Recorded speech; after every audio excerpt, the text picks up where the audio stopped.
Hello there, welcome back to The Random Show with your host, AgostinhoZinga. This is The Random Show with your host, AgostinhoZinga, and I hope you are doing well wherever this live stream may find you. It's a bit late, not going to be a super long one, but I just wanted to jump on some stuff that I need to cover before some other stuff transpires I'm sure all of you guys know about. So I'm eager to just jump on it and just keep talking about it now while the other things come, so I'm not late as I usually am, you know, with this stuff. I'm always a bit late when it comes to all the hot news in the Bapaverse, so I thought I'd jump on it first and see what I'll go on. So big up the stream chat, big up everybody locking in. Appreciate all of you for tuning into The Random Show. If you are enjoying what you're seeing, you want to support the kid, make sure you're smashing the like button down below just to let me know that you're enjoying the show. I don't know if it does anything for the algo, don't know if it does anything for the flipping rankings of the show. Just let me know, show me some love by hitting the flipping like button down below, and I'll be greatly appreciated. And if you don't want to do that, I also understand. You can just leave me middle finger emojis in the chat, and when I see one, I'm a ban you. Okay, if you want to set yourself up, leave me a middle finger emoji in the chat and I will proceed to ban you. Well, big up everybody in the chat, appreciate you. Big up Uche, see you there. Who's that? Big up Bulbasaur, Severe Design, Otia, big up you in the chat. Big up Jordan Ray, good to see ya. Vagabond, good to see ya, long time my G. Big up Pink Pools, of course. I see you, Andrew W, Dingus, everyone in the stream chat. Curtis Green, Wagwan, hope you're good, man. Crackhead Magician, excellent username. Thank you for joining. Appreciate every single one of you. We're gonna jump in and just progress in it. My fucking screen on my laptop is going fucking crazy at the moment. Hopefully I can make this work. Yes, I can. Can I make this work? Yes, I can. Can I? Bear with me a second. I just gotta get this to work. Let's see what happens here. Okay, there we go. Is it gonna work? Come on, don't be dumb. Yeah, there we go. We got it going now. Okay, cool. So first things first. Did you guys know, for those of you in the stream chat who are a little bit tech savvy, did you guys know that there is a big drugs and alcohol issue, alcohol and drugs problem within the VR chat, voice chat, Discord scene? Do you know that's a thing?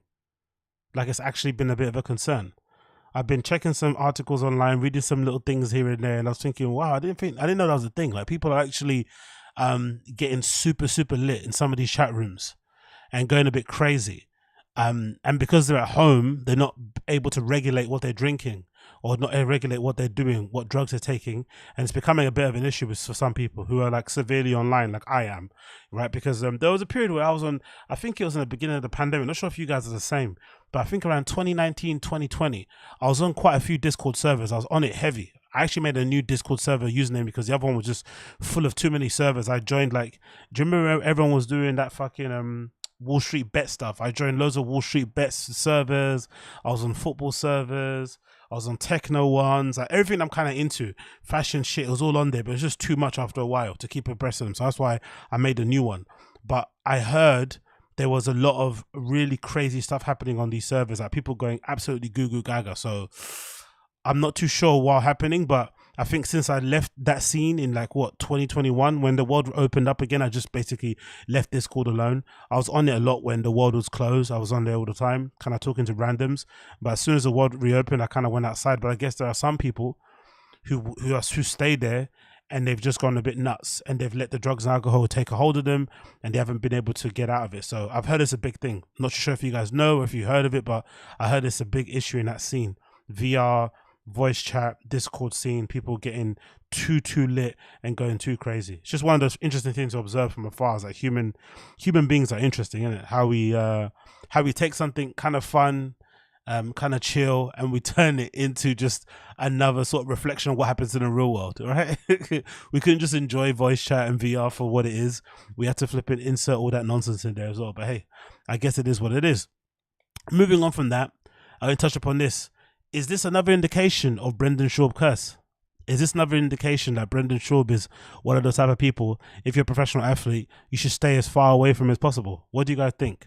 It's regarding Aaron Rodgers, right? The soon-to-be investor in Tiger Thick Whiskey. Unfortunately for him, he has, what do you call it? It did rupture his Achilles during a game. He didn't even play that long in it. And as soon as he started to get associated with Brendan, look what happened to him. He's out for the season, and quite possibly they're saying that he might end up having to hang up his flipping boots. He might have to end up retiring, which he probably won't. But Jesus Christ, mate. Anyone linked with Brendan, anyone endorsed by him, anyone that's kind of sticks close to his orbit seems to get this black mark on their heads. It says as follows: this was supposed to be a start of a new era after long suffering New York Jets. A superstar signing made for the Big Apple market. Aaron Rodgers was supposed to be the elite quarterback the Jets had craved, the man to end NFL's longest playoff drought. The arrival of the NFL's four-time most valuable player could perhaps even thrust them into Super Bowl contention. I was about to say, didn't Aaron Rodgers already play for the New York Jets? But I guess he didn't.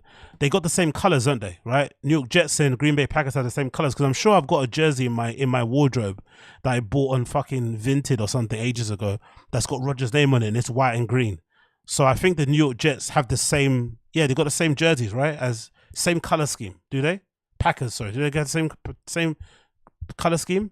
Yeah, that's a Jets jersey, right? Yeah, that's the one that he wore the other day. Green. Oh, it's green and yellow. It's not white and green, or it's not green and white. Okay, cool. Either way, regardless, I want to stop talking now, because I don't want to sound like Brendan when he's talking about other sports, because I sound like a fucking redact. Let's continue. After just 4 snaps to the Jets, Rodgers suffered a season-ending injury during Monday's game with the Buffalo Bills. The look on the coach Robert Saleh's face summed up the feeling of the devastation for the Jets, whose only Super Bowl appearance came as they won in 1969. Wow. 1969 was the last time that they were in the Super Bowl. Oh, sorry, the last time they won it. 1969.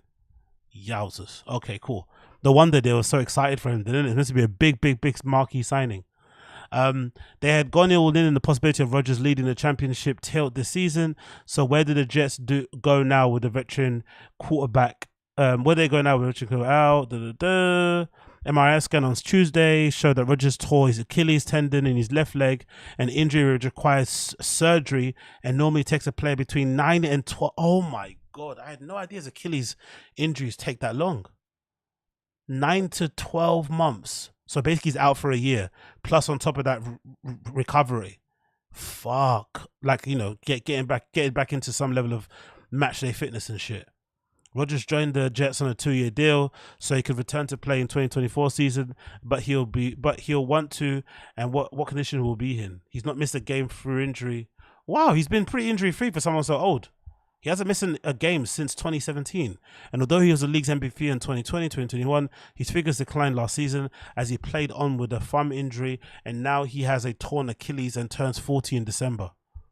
That's pretty good, isn't it, for somebody that old? He hasn't had a major injury since 2017. Very robust. Shit. Okay.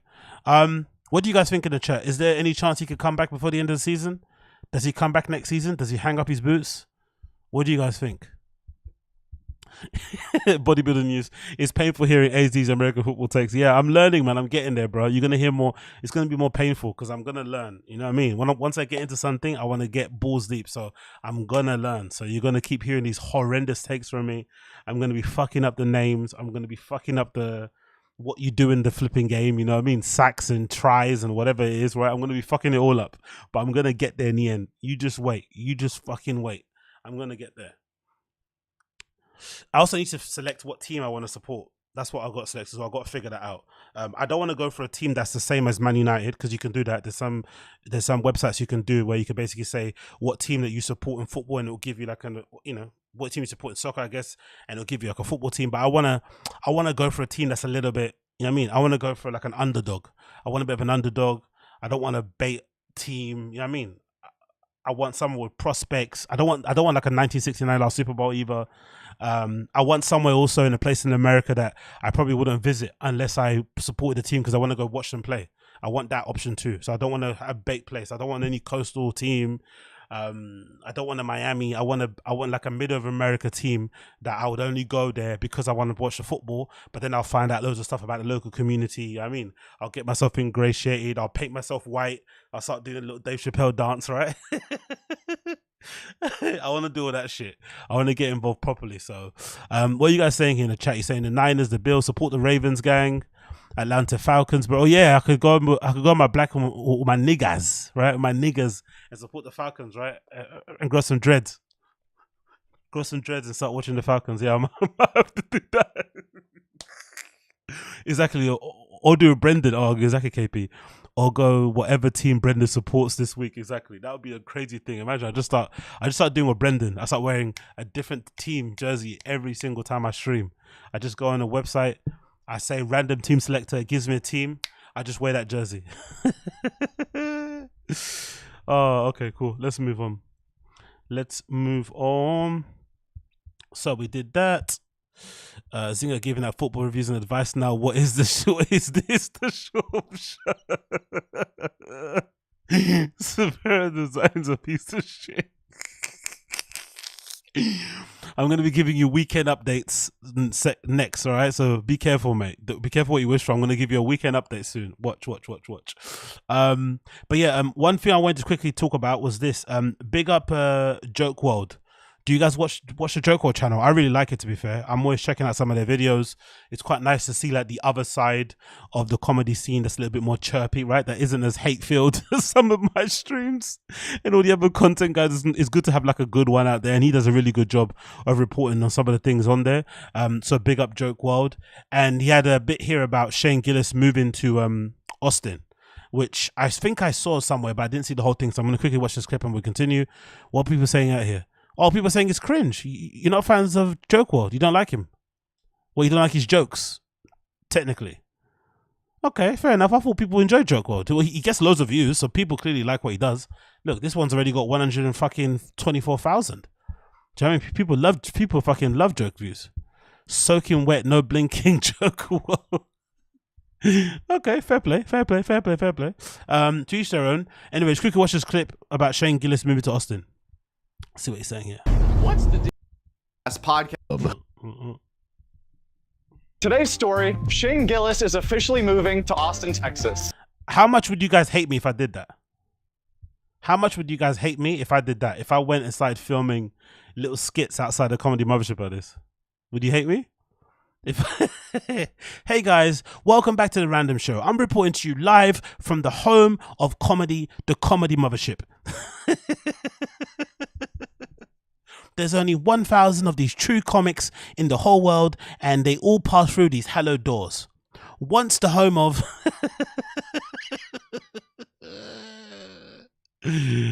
oh yeah.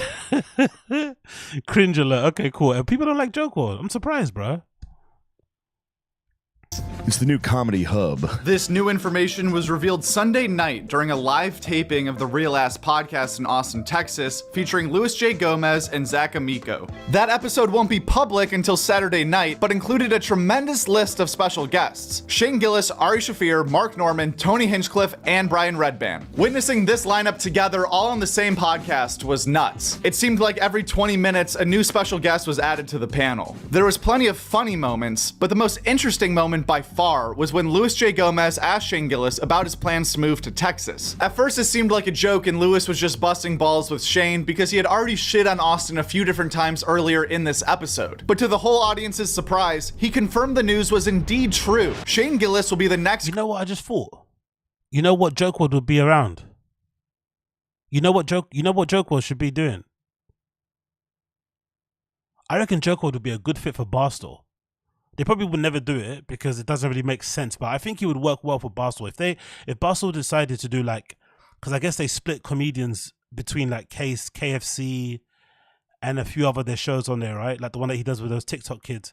But if Barstool decided to have like a comedy centric podcast on their lineup, the one that, you know, he would be a good host for it. He'd actually smash it. He'd be a really good addition to their team because he brings in his inbuilt audience.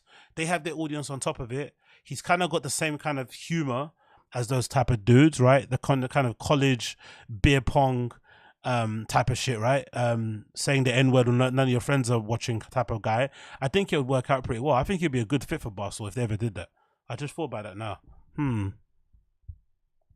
great comedian to move to Austin, Texas, but not for the reasons you might think. We might have to break out of the New York Matrix. Yeah, that'd be tight. Could be time, dude. Could be. We'll see.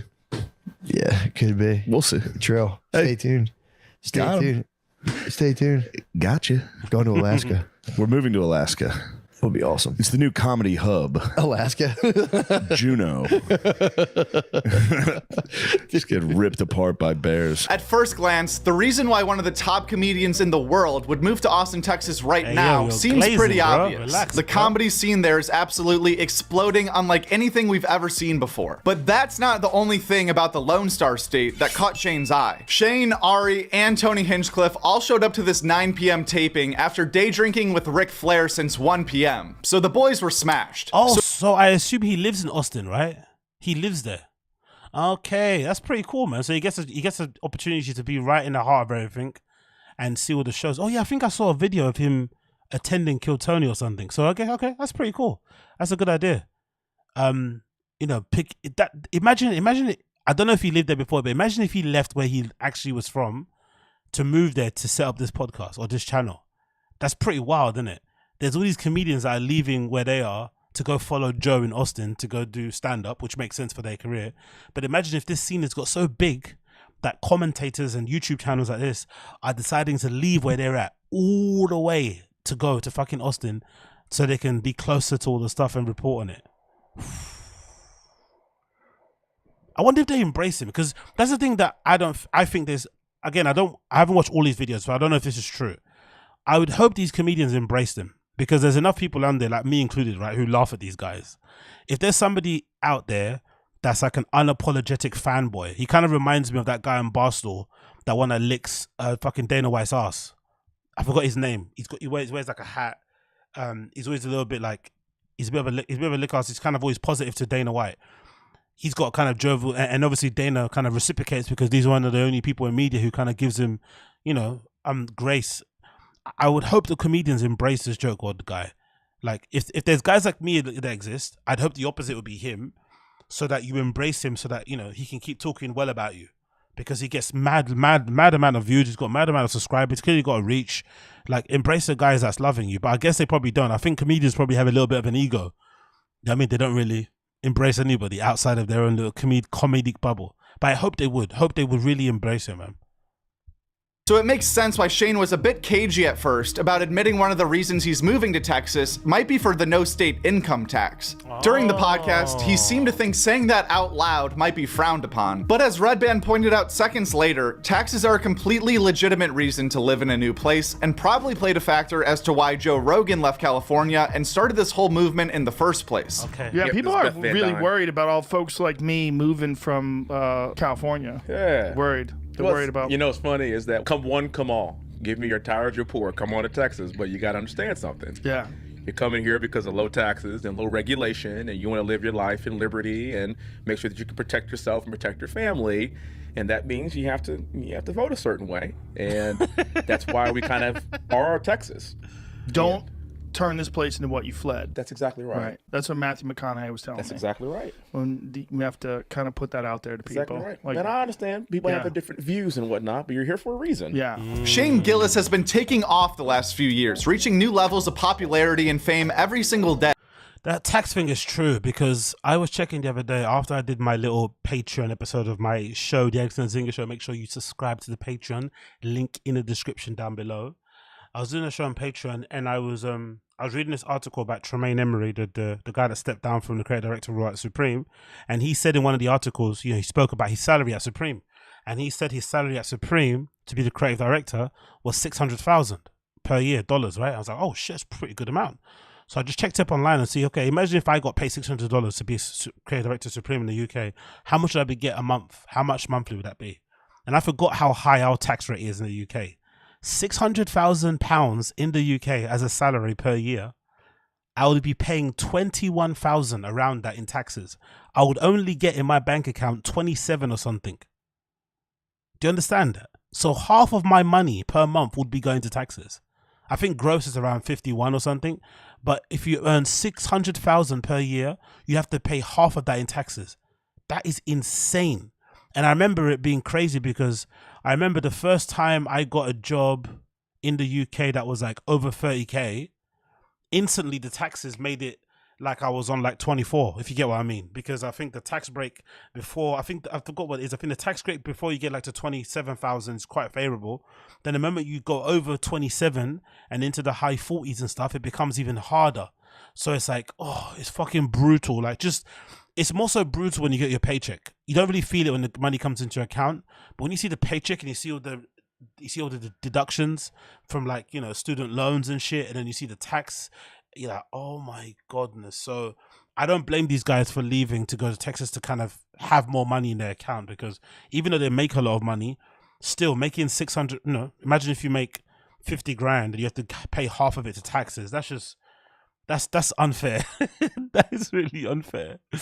But yeah, big up Joe Quad for that and that kind of update on this. Let's continue one little bit and then we'll move on.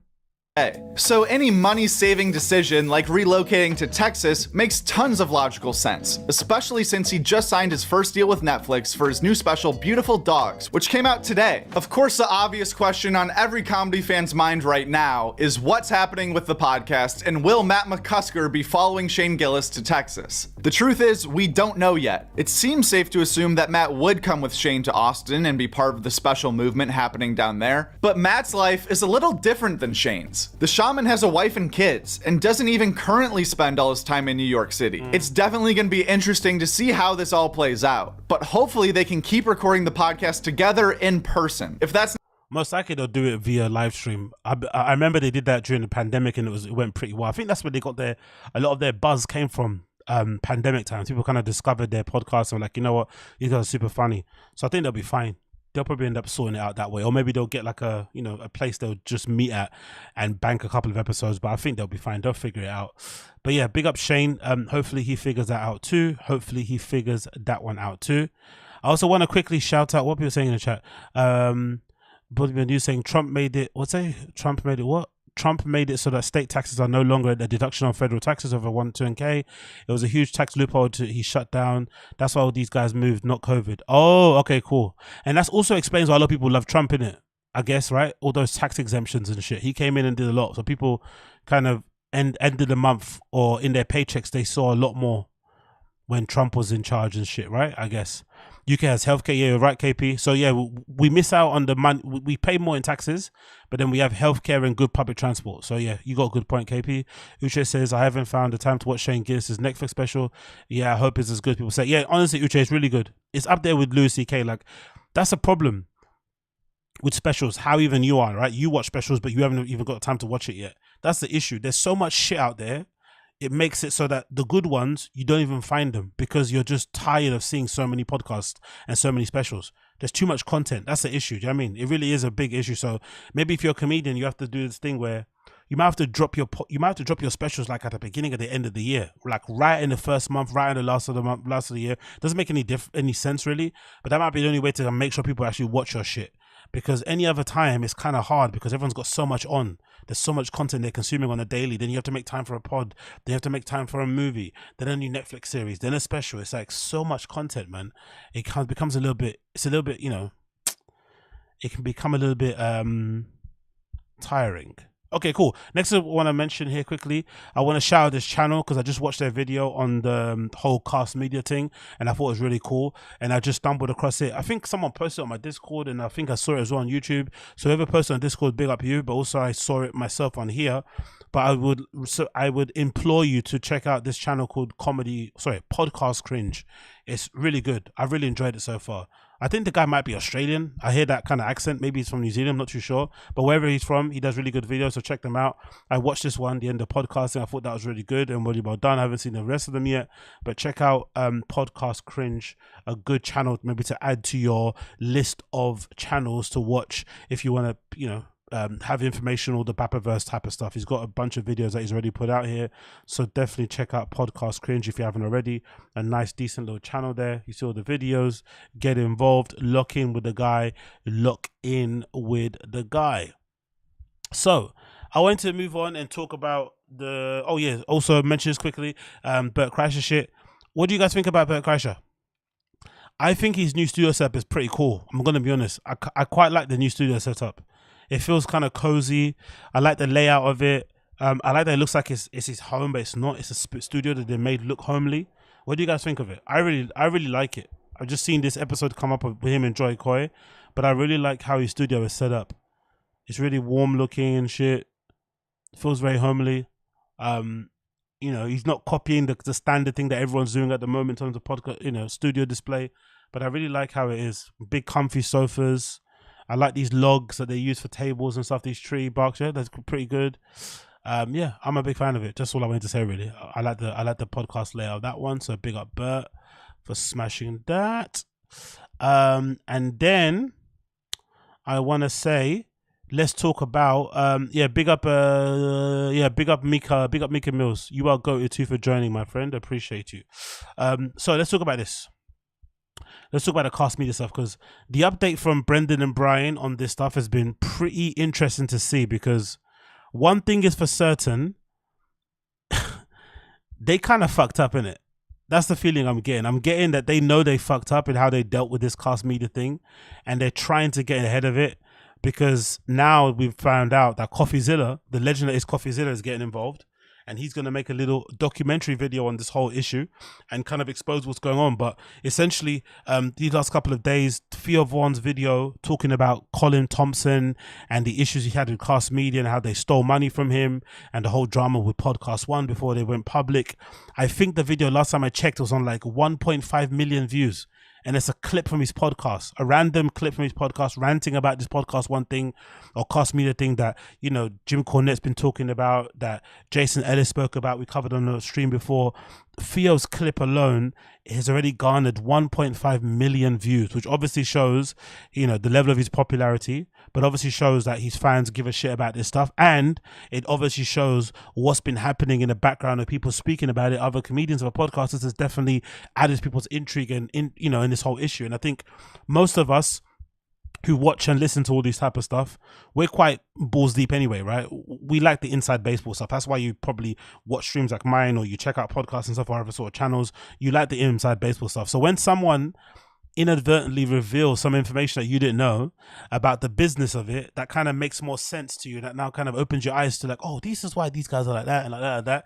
You're going to be intrigued. So I'm not surprised that that video's got 1.5 million views, because a lot of us probably had an understanding of how that business is run, the podcast ad business thing, but we didn't know exactly how it goes. So now we have a good idea of how it goes. Everything else that we thought about is starting to make a lot more sense. Even when it comes to Brendan and Bryan and how their show's kind of gone downhill, but they still seem to be surviving, and Brendan's buying cars and houses and all this sort of stuff. You're like, oh, this all makes sense now. Now they're explaining how the business actually works. It all makes a lot of sense, and it all kind of makes you sort of realize what's actually going on behind the scenes. Anyway, so THEO Vaughn thing happened. Everyone's speaking about it. And I guess because of some very good investigative journalism with the guys over on the Fighting and the Kids subreddit, they all realized that Brendan had in fact taken that deal that THEO said gave him a weird vibe. THEO said when he found out that he was getting swindled by cast media, he basically confronted them. And in the confrontation, he found out that he was offered a deal, which would mean he would get given a partial amount of money to make up for the money he lost, and the rest of the money would be given to him in stocks for this new company called Podcast One that cast media was going to get absorbed into, and they're going to go public soon. That was the deal, but of course that sounds super shaky. He didn't take it. Well, some investigators over there, or some homeless cats on the Fighting and the Kids subreddit, they realized that happened. Went on Brendan Schaub's pods, all of them under Thick Boy, and they saw that every show under Thick Boy, whether it's Schaub's show, The Fighter and the Kid, and everything else, they've all been listed under Podcast One, which means that Brendan most likely took that deal. That deal that THEO said, nah, this is bad news. I'm getting away from you guys, and I want nothing to do with you. I'm going to go find a new partner to kind of do my podcast ad thing with. Brendan obviously took it, which is a dummy move, because it was a fucking horrible deal. And it most likely, you know, if the stock isn't worth shit, what's the point of taking the stock? Which obviously that has transpired. But the thing that's really interesting in this is that they've obviously seen all the backlash that people have been talking about online with them taking the deal, or maybe the negative reaction people have had with finding out about what's going on with cast media and how it makes them look, that they went to get in front of it and kind of speak about it on The Fighter and the Kid, episode number 926. So I've got the times here. It's around 3:41, and we're going to go through it because they kind of address it and speak about it. And I get the feeling that they would never have spoken about this if Theo never said anything, because Theo's one of the more high-profile guys. His video garnered already 1.5 million views. They were kind of forced to speak about it because they need to clarify why they decided to jump on the Podcast One deal when it obviously is a bad deal for them. And if anything, it's not standing in solidarity with your fellow comedians. Everyone got fucked over. Everyone's out of money. And you decide to continue working with the company that fucked you over because, you know, you're not savvy enough to work out another deal. Or maybe the other theory is that they are so burnt out and they have such a bad reputation that no one else wants to work with them. Or that the numbers are so bad, because I think that they even described in this explanation that the ads are done like years in advance. So a lot of the deals that they were getting were for numbers that they had like 3 years ago. So maybe with the numbers they have now, they're not able to get the same level of deals they did in the past, or maybe because the podcast bubbles burst. Who knows? Either way, it doesn't make them look good that they took the Podcast One deal. So they're in a way just trying to defend themselves. And then I guess because they got a call from CoffeeZilla, they also want to make sure they're on the right side of history and make it make sense. But I think when you hear them speak, you will quickly realize that they're all full of shit. Especially keep your eye on Bryan Callen. Bryan Callen's going to do this thing, which I've noticed that he does whenever he's lying or whenever he feels like he's backed into a corner. He starts enunciating really like that, talking, you know, when he tried to deny the rape allegations. I did not rape, you know, he does all that shit. So just keep an eye on Bryan, see how twitchy he is and everything, and you'll realize that he's lying. And also notice how quiet Brendan is in the entire thing. He does interrupt from here and there, but usually, you know, Brendan's always kind of, you know, wants to have his voice heard. Notice how quiet Brendan is, and notice how much Bryan Callen over enunciates as he's trying to explain why they took the shitty Podcast One deal after the diabolical nature of how their Cast Media deal ended. Not fun. I don't know why you do this to yourself. I know. That's like hanging out. I just do stand It's like hanging out with Elon Musk. I'm like, God, I want to get to Mars. I know, you're right. You in a comedy club? I'm not good Buddy. at details, huh? We got money stolen from us, and you had no clue till I told you. You want to run a comedy store? You're right. By the way, let's take a minute to explain. You want to address that? I think we should explain what the Get up for that segue. Come on, dude. I've been doing this a long time. That was bro. good. You just caught it. Seamless you just caught segue. up, dude. Seamless segue. Professional black belt. I'm gonna tell everybody what. Well, before you do so we spoke with CoffeeZilla, Steven, who I'm a big fan of, and obviously Theo Von announced on his YouTube channel what exactly some of the issues we. How can you be a big fan of CoffeeZilla, but then also be a big fan of Logan Paul?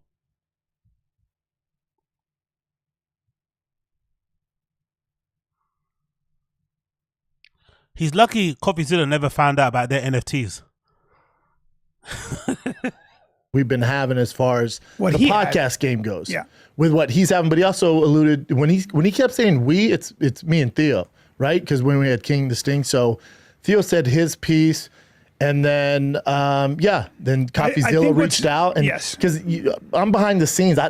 Again, if you guys been watching the show long enough, I don't like the drama stuff. I don't like I also don't think you guys are very interested in behind the scenes, the numbers, and so I was like, well, I don't think it's not drama though, is it? It's a pretty big fraud situation in your industry, and the only reason why you guys do this is because of the money. Let's be honest. You guys make a lot of money, which makes sense, but you only keep doing this horrendous show that's kind of fallen off of a cliff, unfortunately, from the times when I used to watch it. You're only doing it because it pays you really, really well. I would argue that most likely their podcasting still accounts for the majority of their monthly nut. The majority of their monthly income, I think, still comes from podcasting. Even though they're still touring comics, I think the majority of it, 60%, 70%, definitely comes from podcasting. So it's a pretty big deal when one of your major advertising partners, podcast producer people, whatever they're called, is embroiled in a scandal where they've racked up millions and millions of fucking theft from other podcasts. Like, that's a big deal. You should talk about it, actually. You should be talking about this way more than talking about some random baseball player's dick or something that you always talk about, right? This should actually be what you're speaking about, if you're being honest. But hey, what do I know? And once Theo was like, I'm going to do something here. And I was like, do your thing, player. And then, he went off and did his thing. That's like, doors open. I think what's important is to stick to just the facts And With what happened to us. I don't think it was very relevant to our listenership since it's a comedy podcast to get into what like the number. Oh, now it's a comedy podcast. Bro, you guys are never a comedy podcast. You're on here talking about cancel culture, talking about politics and stuff and race and things that you have no idea about. But all of a sudden now, because you've been embarrassed, because it's been exposed of how like, you know, like just lacking in business acumen you guys have, suddenly now it's a comedy podcast. These guys are sensational, aren't they? It's a comedy podcast. We're not going to speak. Bro, come on, man. Just hold your hands up and say, hey, we were hasty. We made a mistake. We backed into a corner. We had bills to pay. We signed a deal. Now we know it's a bad deal, but we're going to work it out as we're going to work it out. Don't try now and like jump skirt around it. Like the THEO Von video did a lot of damage. A lot of these guys didn't want to speak about it because they probably signed Podcast One deals. But the THEO Von deal did a lot of damage. Did a lot of damage. And big up THEO for being brave enough to step away. And it maybe helps. Who told me in the chat? Someone told me in the chat that THEO has a lot of businesses. He owns like buildings and shit or whatever. So that's probably why he was able to absorb the hit. And you could be a little bit more clear-minded when he made his next step. But either way, I don't care how he did it. Big up THEO for being smart and not taking that Podcast One deal, because that deal is not worth shit. Giving you stock options on a business that is already, you know, going downwards anyway makes no sense, especially with all this bad, you know, juju around them and shit. It makes no sense. But hey, what do I know? Let's continue. Amount of money we are missing. I don't think they care. That was taken from us.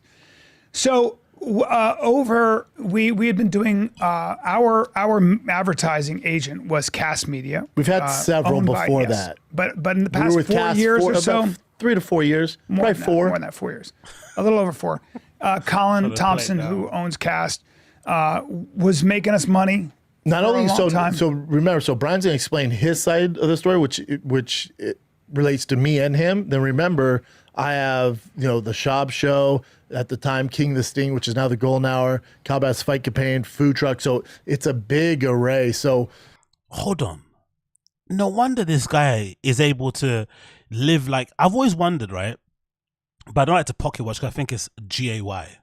I've always wondered, why does Brendan want to live like, appear like he's a fucking, you know, like he's Joe Burrows or something, right? When he's like a average comedian, he's just a podcaster. Why does he want to appear? Obviously, the appearance is more so because of that failed dream of not being a footballer. But he kind of feels like it's a bit much. But I think hold on, the podcast isn't doing that well. They don't get that many views and shit. They don't have many ads. But then I realized what he's saying now. He's saying that he had a separate deal, from what he's saying, the sound of it. He had a separate deal with Cast Media for his own shows, separate from The Fighter and the Kid. So he was getting 2 envelopes, one for his show, one for The Fighter and the Kid. Obviously, they're splitting it with fucking CALLEN. No wonder he's able to afford Ferraris and shit. It makes complete sense.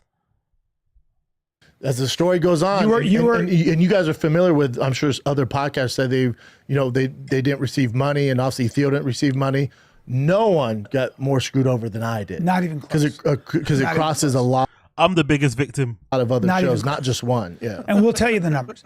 So what I find out from I'm the biggest victim. Yeah, I went back into business with the people that fucked me over. My accountant, your accountant, we share the same accountants, was that Fighter and the Kid was owed somewhere around $476,000. Then I find out that Thick Boy Productions overall is owed, and this is the number that was floated from our accountants before they'd done a real investigation, around $1.6 million. I don't know if that doesn't seem like a lot of money to you guys. That's a lot of money. And why wouldn't it seem like a lot of money to us? What are you talking about? Is that like a weird attempt to seem to appear like you're one of the guys or something? Like, of course that's a lot of money. Why wouldn't that be a lot of money? But also, funnily enough, does anybody think this is the real reason why BGO got fired? Okay, BGO and Brendan had a bit of a tete-a-tete.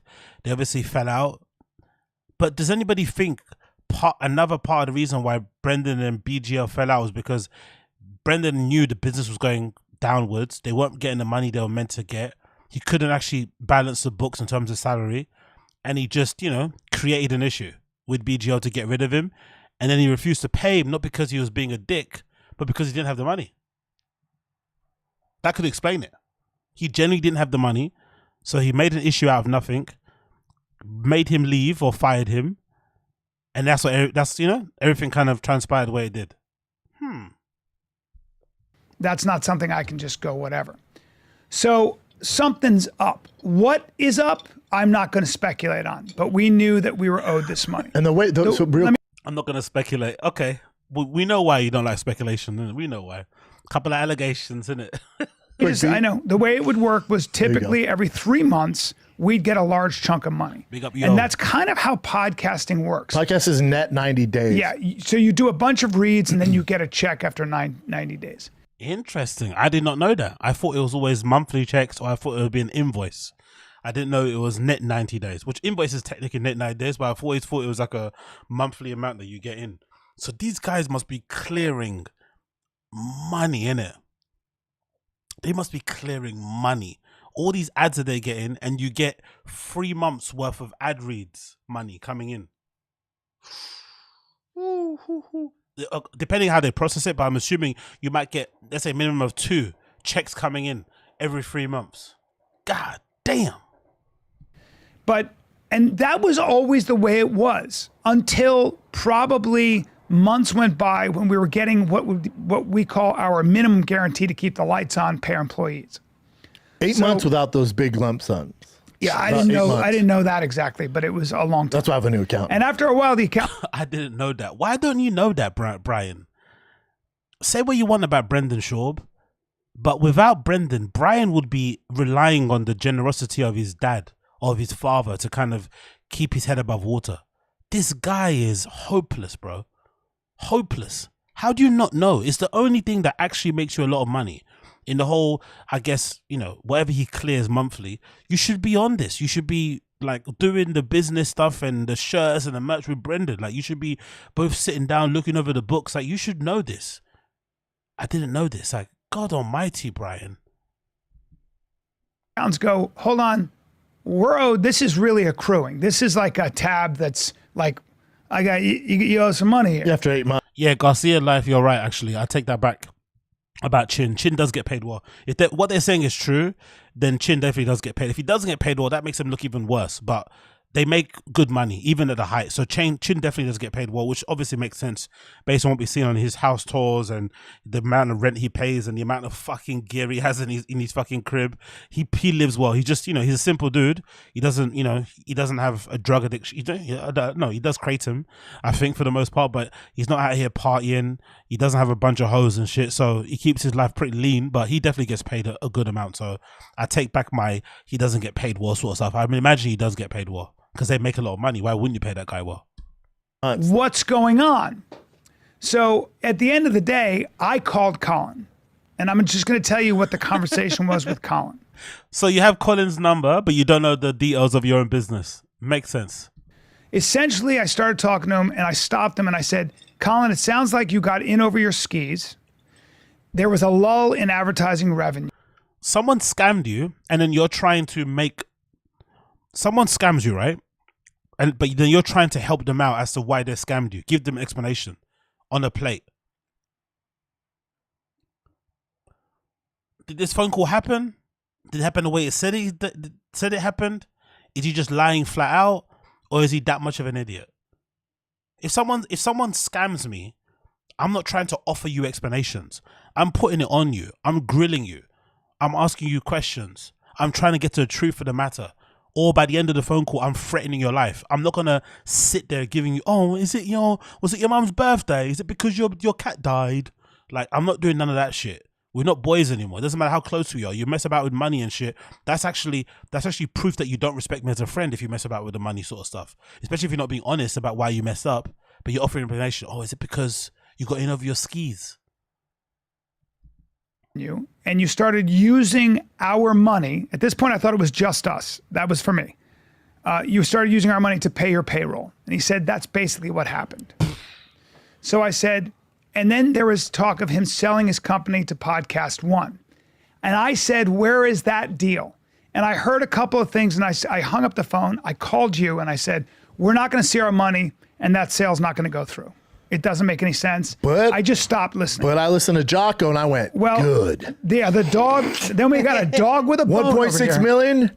Good. Yeah. And then we got a. He took extreme ownership. 1.6? So this is gonna be like this is gonna turn into that. What's that joke he was doing? How big was that thing? It's at 8 inches. What's the other thing he did? I got like a stack of Pringles. Like I had a chip on my shoulder, like the size of a stack of Pringles. It's gonna be one of those things. He's gonna run this into the ground. He's gonna run this into the ground. Good. Yes. So dog with a bone said, "Oh hell no!" And what I did at that point is I went on vacation. You did. This is the if you ever wanted a reason as to why Bryan Callen is, you know, if you wanted an example of why people call Bryan a cuck, this is it. This is the cuck tendencies that he has. He's the older guy in this partnership. He's been in the industry longer than Brendan, but he needed Brendan to save his life. If you remember the early episodes of The Fire and the Kid, when they were starting to blow up a bit, maybe after the first couple of 100 episodes, I remember them always saying whenever Brendan used to like go to like Bryan's house for like family dinners or just to hang out and shit, a lot of Bryan's family would pull Brendan to one side and basically say, "Oh my God, thank you for helping Bryan out," because he was kind of lost. He didn't know where he was going. And this podcast has kind of allowed him to kind of get back in the limelight, put some money in his pocket, boost his profile, because he basically got in a Joker, even though it was a really small part. He got in it in part based because of what he did with his pod, and that getting him notoriety, and then getting him better gigs, and then getting him get better auditions, and blah blah blah. Anyway, all that to say, he's the one that's been in the scene, the industry the longest, but Brendan had to save him. And without Brendan, Bryan would be honestly depending on the charity of his dad. He'd be living on his trust fund. He might even be living at home. That's how crazy. He might be living in one of the wings in his dad's fucking mansion and shit. That's how nuts it is. And he's actually not even like, he kind of reminds me a little bit of Bobby Lee. Bryan. He's got that bit of a infantile thing about him where he's nearly 60, but he acts like he's 19, and he kind of thinks it's cute and it's fun. So, bro, you're a grown man. You should be on top of the business. If this is the one thing that brings you all the money, you should know everything about it. You should be dotting all your I's and crossing all your T's. Personally, I think so.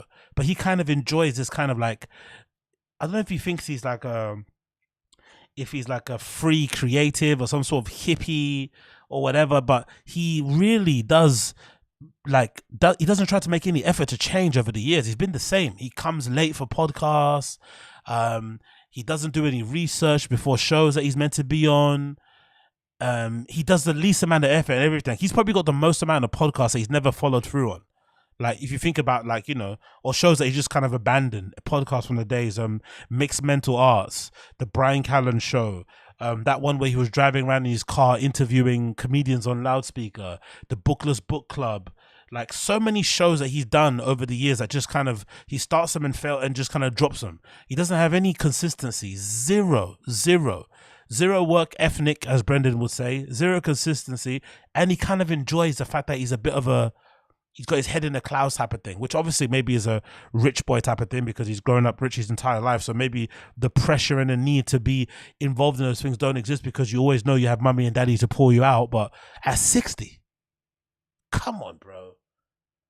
This whole thing is happening. They're missing out on money because he said, what, 400 grand for The Fire and the Kid, 1.something million for Thick Boy in terms of money they hadn't received yet from Cast Media. They're ringing everybody, they're emailing, they're stressed out because they've been without this money for 8 months, I think they said. And then Bryan decides to go. I think he went to Israel, if I'm not mistaken. Did he went to Israel? I think the same time he went to Israel. He goes to Israel with his family on holiday.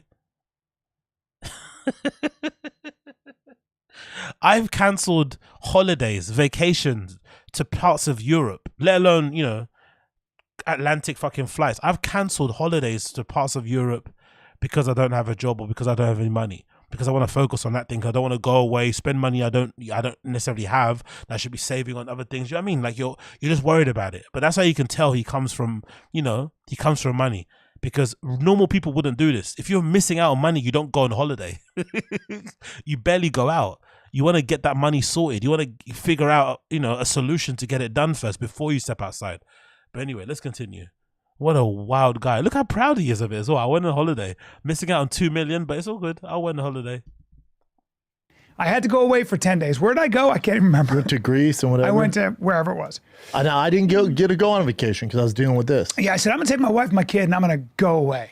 And then you check in every now and then, hey, you get our money? And I would get no. texts going, hey, Brian, I'm in the trenches. You enjoy this. But at the end of the day, what you guys have to realize is that Brennan spoke to, and I'll let you speak on this more, Brennan spoke to a number of agencies and the company that gave us the best deal when we were out this money was a company called Podcast One. Podcast One has been the agents of a lot of the people that we know. And okay, so they're lying then. They're lying because Theo told us the truth. The truth is, Theo wasn't getting his money from Cast because they didn't have it or they stole it. Who knows where it's gone? Cast said, hey, we can't give you all the money, but we can give you, I think he said they'll give him partial amount, maybe half, maybe a quarter, who knows? And then the other half you'll get in stock so that when we then get absorbed by Podcast One and they go public and the stock shoots up and goes to the moon, you can sell that stock and you can get your money back. Which is insane, right? It's really insane. It's like lending your friend. It's like, your friend wants to pay you back, but they want to pay you back in some shoes they're not wearing. Here's some shoes, sell these on StockX, and then you can get your money back that way. It's like, no. Give me my fucking money, That's the deal we have. I give you podcasts, you give me money. Not I lend you money, you give me shoes to sell. That's what basically they told him to do, which is insane. Theo told us the truth, but now he's saying his version of events is that Brendan went out to look for deals and he stumbled across Podcast One. Come on, brother. We know that's not the truth. And also think about this. Think about the timeline of events. Didn't I say recently the other day, I was like, why is Brendan buying that Ram TRX truck? It's really nice, right? So I've seen a couple of other YouTube videos of people driving it. That Ram truck looks fucking beautiful. I would still prefer to get a Ford F-150. I just saw the new one debuted on YouTube. They fucking unveiled a new one. They unveiled a new electric one as well. It looks fucking beautiful. I'll still get the Ford F-150. Yeah, big up Yoshi. Before I'd get a Ram. But the Ram truck is beautiful. But I did wonder on one of the streams, I was saying to myself, or I said to you guys, why is Brendan buying a truck when he's owed money and he's got a kid coming? Like, what's going on? I didn't understand it. But obviously someone in the chat said, yeah, but this is the same Brendan who bought a Ferrari allegedly when he got fired from Showtime. So he has a weird way of trying to comfort himself when he's in, stressful situations. So that made sense. But let's think about it this way. Let's imagine the whole leasing thing is partly true, or let's say he bought it outright. Doesn't it really line up to the time that he shifted the business from Cast to Podcast One, that suddenly he could afford or he wanted to now buy that pickup truck? That might be the reason why. Maybe when he signed to Podcast One, they gave them a little money they gave him a little money to front them. Here, thank you for joining us. Here's some money. And then the rest was tied up in stock. That might be the reason why he suddenly, started buying himself a truck. That might explain a lot. They've been very happy with them. Adam Carolla, Dr. Drew, etc. They've been in business a long time. From what I can tell, have a very good reputation. And Prince Harry. They gave us the best deal, and we went with that because I was not in a position, neither was Brennan, to say, "Oh well, we'll just write that off." Oh no, we were screwed. Now, whenever Brian does all that now and that, and he's shouting, that's when he's lying. Whenever Brendan does that, Brian, whenever he does that, like he's literally screaming and over enunciating like he's in a fucking acting class or something, right? That's basically what he's doing. Like, bro, relax. Just talk normally. Chill. But he's obviously doing it to overcompensate because he knows he looks like a mug, or they both look like mugs because they took the worst deal available to them because, they're not the most business savvy people out there. In terms of what Podcast One's deal was with CALLEN, we don't know. They weren't going to disclose that. But what we did have in the contract was that CALLEN could have nothing to do with Fighter and the Kid. That's a lie. Who believes that to be true? Who believes that they could have something in their contract that will tell them that Colin Thompson couldn't be involved in their deals? How does that make any sense? If Podcast One are happy to have him on their company for whatever reason, how can they put into a contract that he's not going to talk to you or that you have no communication with you when he's the reason why you're there? What? That makes no sense. I've never heard of that stipulation in a contract in my entire life. I'm going to sign with you, but I don't want to talk to him. It's like, it doesn't work like that. They may say, hey, we agree, we're just not going to let him do any of your deals, but you're not going to write it in a contract in black and white. That's not how the contracts work, from my experience anyway. Maybe it's different entertainment contracts, but I think that's a lie. Or any of my shows. Or That's any in the of your contract. shows, and that's in the contract. Yeah, I met with everybody. From there, No, you didn't. then from there, from my perspective, I'm speaking for me, I started to see that this cast debacle was more systemic and that we weren't the only podcast who. So after your phone call where you got the inkling, because he said after the phone call, he got the feeling like that Podcast One deal he was going to do, because he phoned Colin Thompson, he got a feeling that deal he had in line was never going to happen. The money basically we got by this guy, he scammed us. How then could you have that gut feeling, but then also not make the logical jump and think, hold on, how many other people has he scammed? It never went that far. You just left it like that. Again, so many lies in this clip. who had taken these losses. And so now that is an ongoing thing that I will allow people like scared of CoffeeZilla CoffeeZilla, to unfold, to look at. Who we spoke to. We spoke to CoffeeZilla on Friday. They can speculate on that all they want. CoffeeZilla has spooked them. And also listen to this part. Does this part to you sound like Bryan Callen is threatening CoffeeZilla? Because it sounds like that to me. CoffeeZilla spooked these guys really a lot because he came into it like a journalist, wanting to get their point of view on what happened, get their side of the story. Big up the India dude. Appreciate you, brother. The title is clickbait, right? No way Bryan is going to go my dad can beat up your dad like we did in kindergarten. Yeah. It's clickbait. Bro. Yeah, exactly. No. It's the clickest of all clickbaits, my friend. But yeah, that's hilarious. My dad can beat up your dad. Exactly. But yeah, honestly, these guys are so scared of CoffeeZilla, and I don't blame them, because once he lays this out from an outsider's perspective, without much knowledge on these guys, without much knowledge on the Papaverse, without much knowledge on the Jerry Extended Universe, he's gonna see that these guys are the dummies. They're not gonna come out of it looking good. They're gonna come out of it looking like yes men, like cucks. Like they got in their head in the sand, all because they couldn't bother to look for another deal, or because their name has been sullied so much that they couldn't get another good deal, or maybe just because of the numbers. But the lies that they said, oh, I looked to everybody. No, you didn't, bro. We already heard what Theo said. Theo already gave us the whole lay of what happened.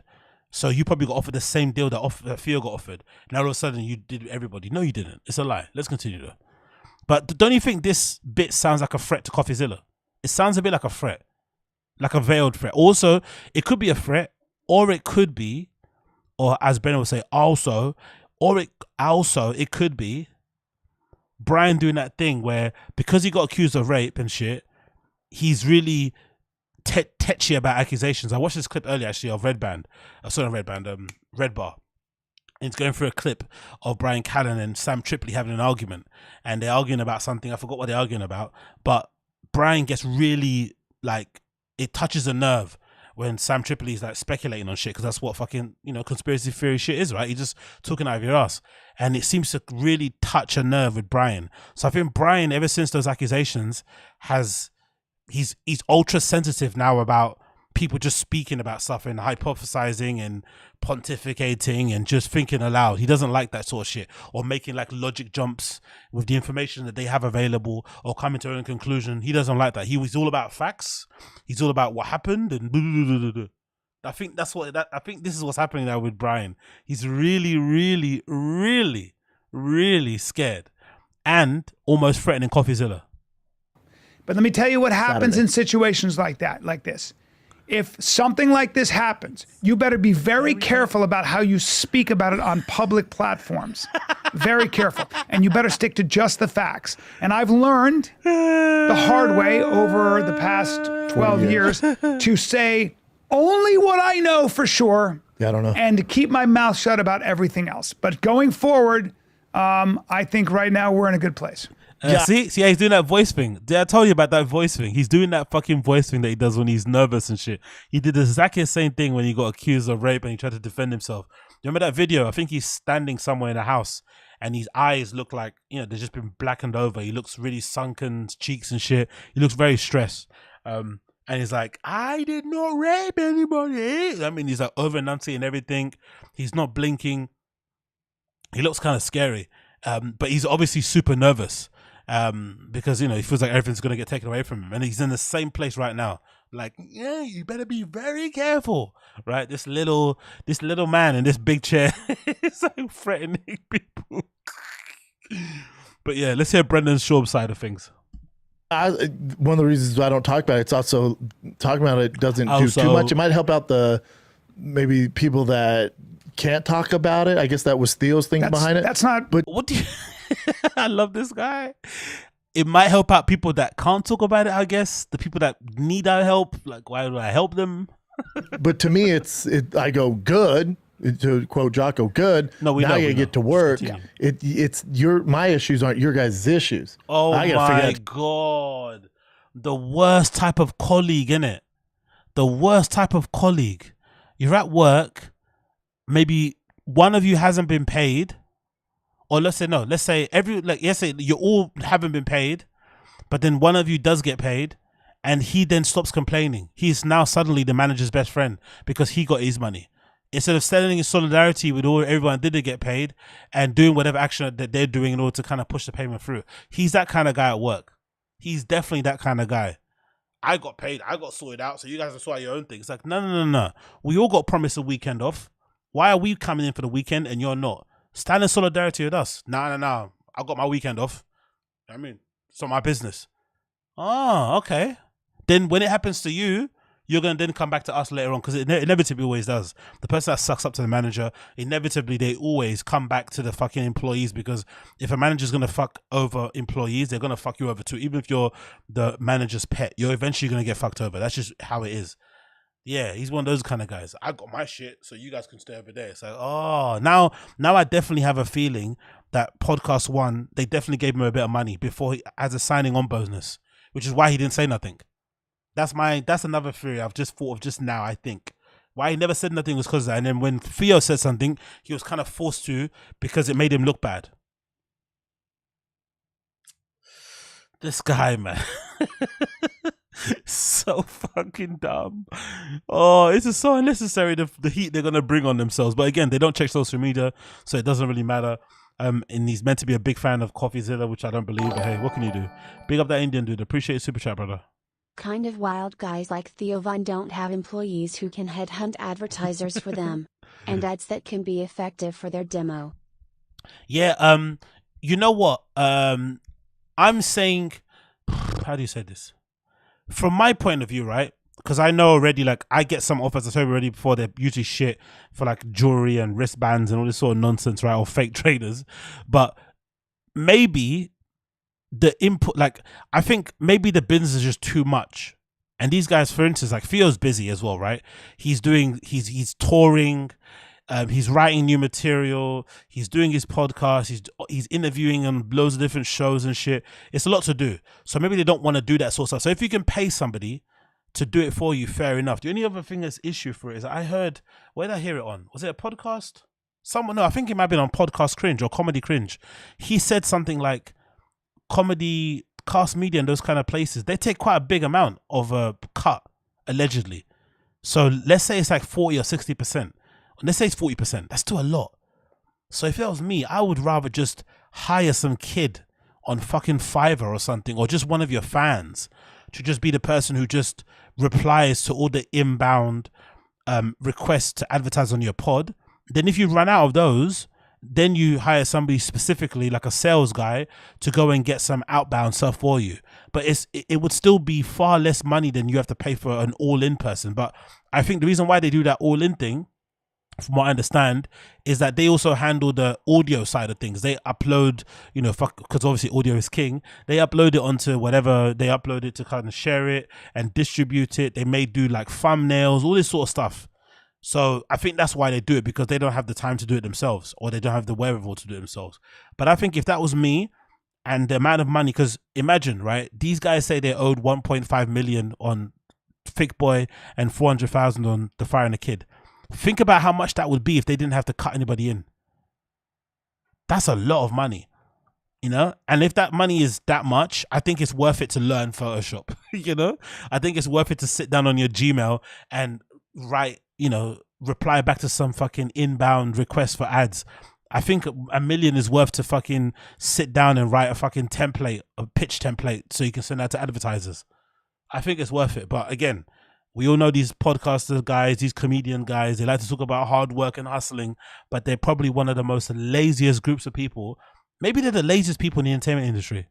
They might be, you know, in terms of like work compared to like their income.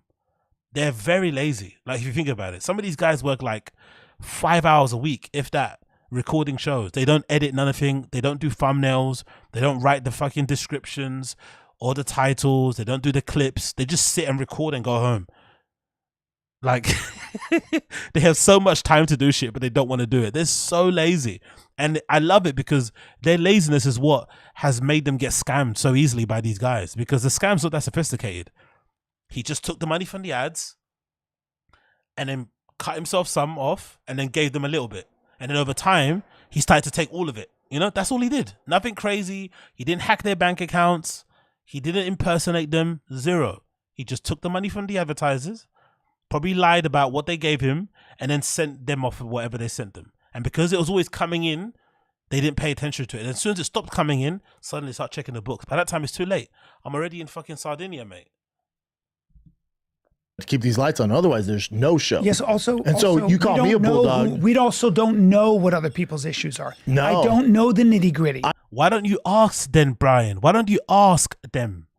Look how he's closing his eyes. He's even closing his eyes as he's speaking. I don't know. I didn't see it. They want to be oblivious to the scam so badly, because if they try to pay attention to it, that will be work for them. Do you get it? Do you understand that? That's why they don't want to pay attention to it. They don't want to pay attention to it.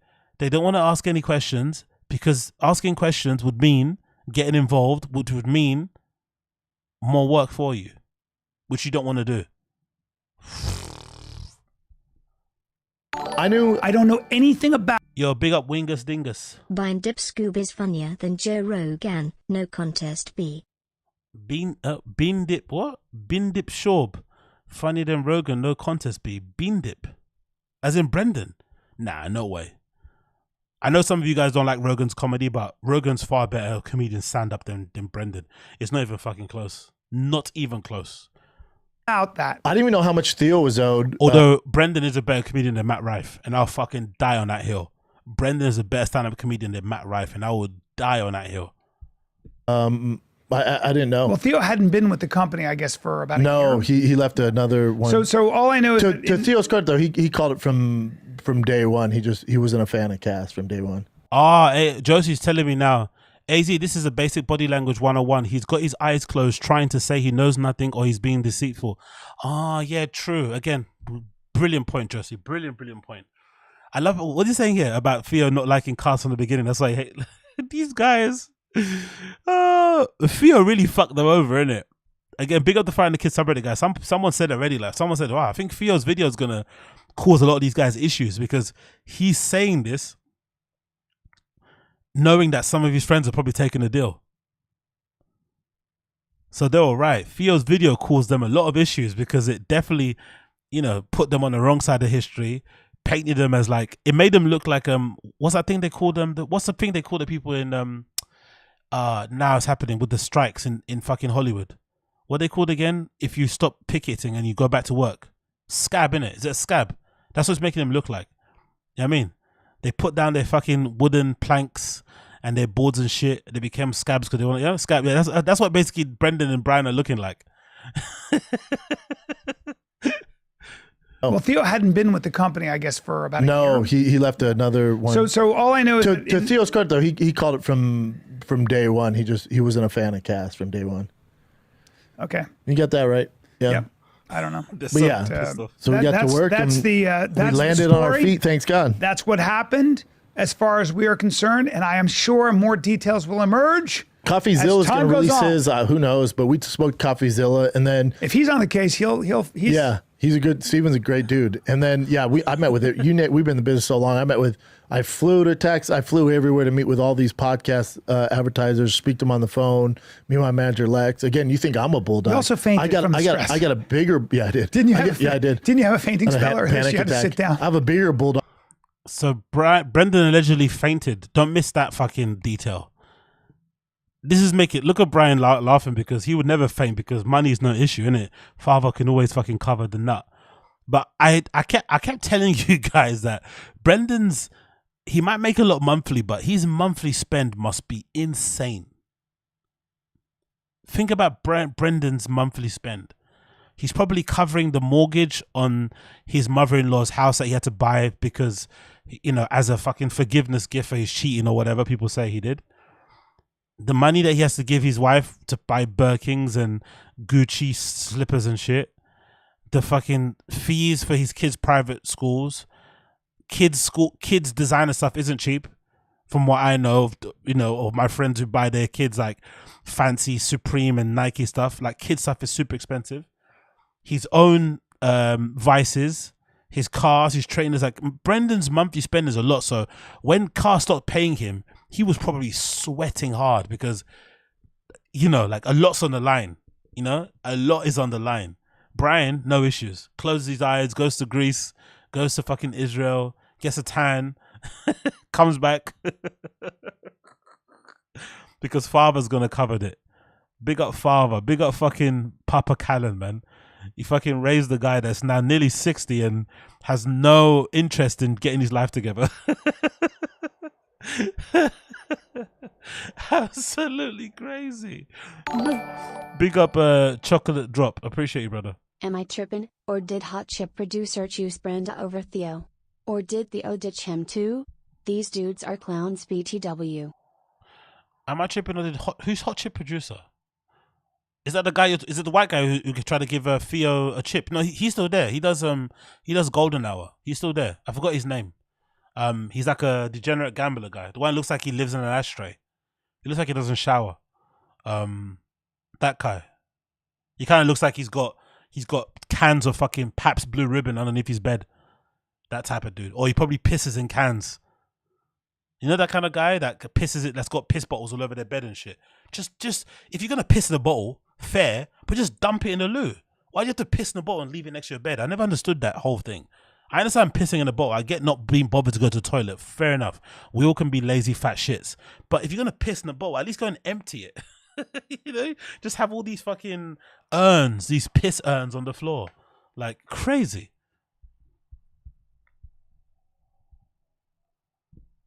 Dog and Lex McMahon behind me, so you Wow, got to deal there's- with me and Lex. Good luck. Lex McMahon is a All Marine, chest. was a Marine, and All is a chest. Marine, and is in. Anyway, now they go into what they know best and sucking off another man's anatomy and shit and talking about his frame and whatnot. But in the end, what you can tell from this, from the frantic nature of which Bryan is talking, the fact that Brendan didn't interrupt as much as he usually interrupts, the fact that he tried to dismiss or diminish the stuff that Theo said, tried to make it seem like they were the heroes in his story, trying to over-explain. It looks like they realized that they did a bad move and it's being exposed now. They didn't want it to be exposed. Now it is.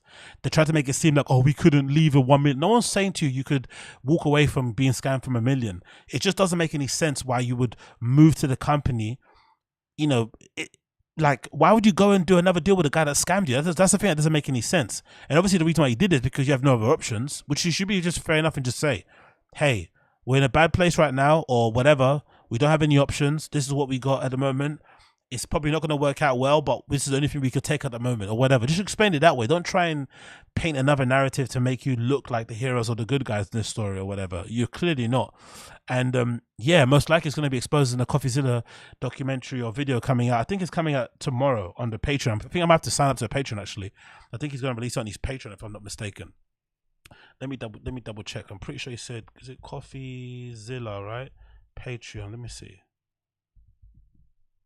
I'm pretty sure he said It's gonna come out on his Patreon on Wednesday or something like that. So I'm looking forward to checking that out. Yeah, there he goes. Yeah, there you see, he's got his there. But I'm pretty sure he said that. Where is it? I think I've got it here somewhere, haven't I? Yeah, there we go. He says it's gonna come out. I think that's like 6 p.m. my time. So he said he confronted Colin Thompson, going public tomorrow at 12 p.m. CST. So I'll probably do a live reaction to that tomorrow as well. So if you're around, come and hang out with the kid and we'll talk about CoffeeZilla's interview with Colin Thompson, because I want to see Wagwan. But yeah, I'm gonna definitely go and check out CoffeeZilla's Patreon and join that, because I want to see what the deal is, because this is looking very, very shaky for the fucking Fire and the Kid boys. Yeah, exactly. See, everyone's saying the popcorn already. People are commenting it down below. Yeah, people are excited. So it should be a good one. And his Patreon, how much is it to join? Okay, cool. He's got a good basic one that's $450, and that's it. Okay, wow. He's got one level only. Big up fucking CoffeeZilla. What a G. I've got fucking 5. Well, I think one is like $1 or something like that, right? But yeah, okay, cool. Big up him, man. He's only got one level of a sub. I'm definitely down. So I'm gonna join that as well and do a little analysis on the thing when he ends up doing it. But it should be a good one, because it's looking bad for Brendan and Bryan.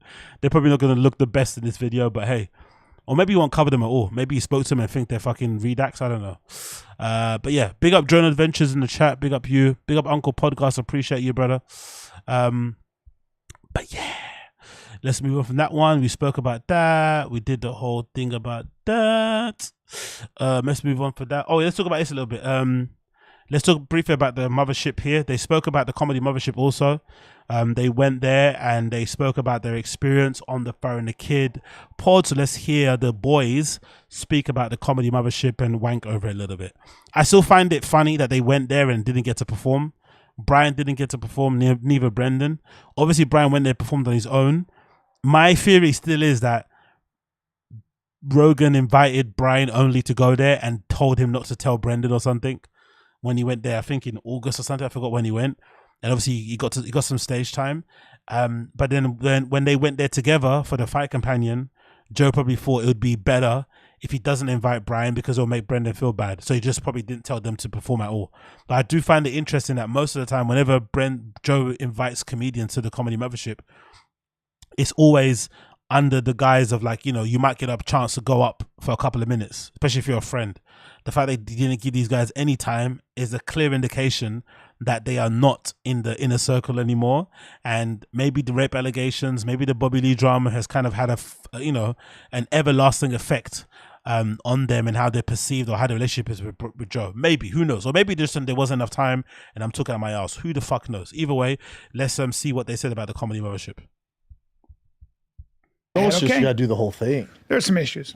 I don't want to talk about it. We had a good time in Austin. I went to Comedy Mothership. How good the green room when all the boys talking smack. Yeah, Andrew Schultz was there, and Schultzy's there, and all of Dirk us. Poston, Hassan. Yeah, you Tripley forget giving out old school stories. You forget how nourishing to the soul that hang is. That's kind of almost you can't separate the hang before you do stand up and after you do stand up with stand up. Like when you're at a club like that, Yeah, when you have a place to go every night or at least 3 nights a week. It was our chairs. That was the Comedy Store. Chairs. Yeah. And that's gone. That sucked. And Rogan was like, I'm just going to do it here. And did he ever? And did he ever? It was cool. I felt a little bad about myself all weekend. Why? Because you're around a billionaire? It's not that. I'm used to being around people who have more money. I just feel like You're here? I feel like I don't know. I just wish I could start a comedy club somewhere, but then I don't. That's not for you. So that's an interesting bit to end it. Most likely he felt bad because you're around, say what you want about Rogan, but he's a go-getter, right? He's actually squeezed the most that he can out of life. Like, Rogan's actually one of the only people probably in that group of guys who, even though he's made more money than God, he still tries to make more, right? Or he still tries to do fun things. Or take big risks, like, opening a club and shit. Even though it's not a big monetary risk, if it goes wrong, it's still going to be a bad reputational risk. And he does it because he's, he clearly loves stand-up. Like, you can say what you want about his comedy, but Joe is clearly a student of the game. He watches fucking open micers. He clearly watches specials. He works on his act all the time. Like, he loves comedy. He hangs out at the club all the time. He's always mentioning it on the pod. So to be around somebody who's the same age as him, they started up together, who's still got the same fire, the same drive, still trying to get it, still getting themselves involved, surrounded by all these new fresh people, he probably standing there thinking, fuck, man, always wasted potential. And it is wasted potential. He's one of the, I won't say OGs, but BRYAN is like a bit of a trailblazer in that crew of people when it comes to like comedic actors. He's had some pretty good credits on his, on his IMDb. And he kind of fumbled it at every chance. Somehow he fumbled it. He never was able to be the leading man really in anything. And then of course when the allegations came out, it basically just put a complete RIP on his career. But it's no surprise that he'd hang around those guys and feel a little bit sad. And like I mentioned, it's not about the money. No, it's not about money. My dad's got plenty of money. My father's actually way richer than Joe Rogan. Actually, my father's richer than Joe. So he probably doesn't care about the money, but it's just more so about seeing somebody that's got their shit together, that's somewhat, an adult, and having fun with what they're doing, surrounded by everybody that's cool in the community. Because Rogan's, like someone said in the chat, he's the Oprah of comedy. Everyone wants to be around him, but those guys, they don't have that luck anymore because the allegations and the bad reputation. No one would also be there anymore, so they kind of feel a little bit isolated because everyone's moving to Austin. They're basically in LA by themselves. The original Joe Rogan crew isn't really in LA anymore, and the ones that are left don't really want to hang out with those guys or don't want to be seen to hang out with them. But I find it interesting, the beginning of what they said at the Comedy Mothership.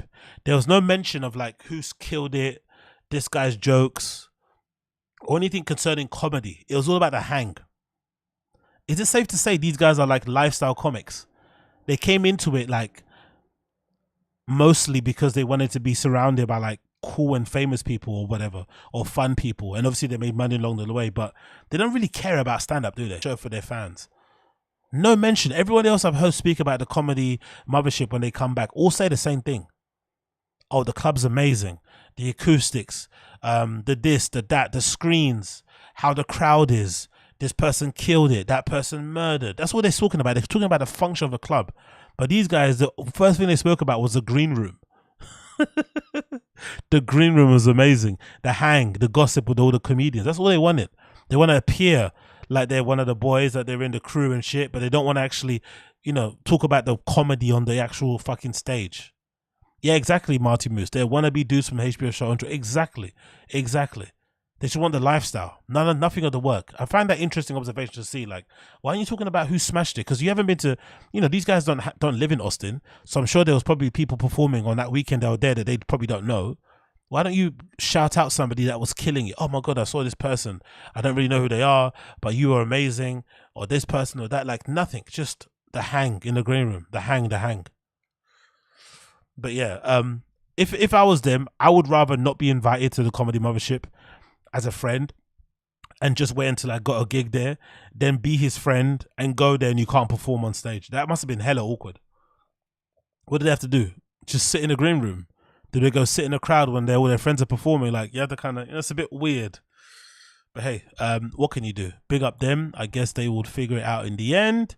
And then, of course, to continue all of that stuff, we've got this little exchange on Twitter with Brendan and some person who made who tweeted out the joke that Brendan was doing about the good thing with Jocko Willink. I find this interesting because it feels like Brendan is trying to use this as an excuse after the fact for why he cancelled his European tour so last minute, which I was gutted about because I was going to go to the one in London and I was going to go there incognito, right, with a little balaclava on, right, Kodak black balaclava or a Pooh Shiesty mask and go and actually hear him perform because I think there was a part of me before the show started or before the tour, I was like, you know what, maybe he's not that bad at stand-up. Maybe I have to go see him in person. Because I just couldn't believe somebody could be as horrible as he is at stand-up. So maybe he's like somebody you have to go see live. Then he cancels his fucking tour last minute. I'm like, shit, I couldn't go see him. But now look at what he's saying as his excuse. Look at his excuse he's saying. He has this exchange with somebody on Twitter. The person, rewrites the joke that he said about good. Then he quote tweets it and says, only option is to say WWJW, do. Which is the wrong acronym, I'm assuming, right? Isn't it meant to be, what would Jesus do? You don't put a W there, though. Don't you just put another D?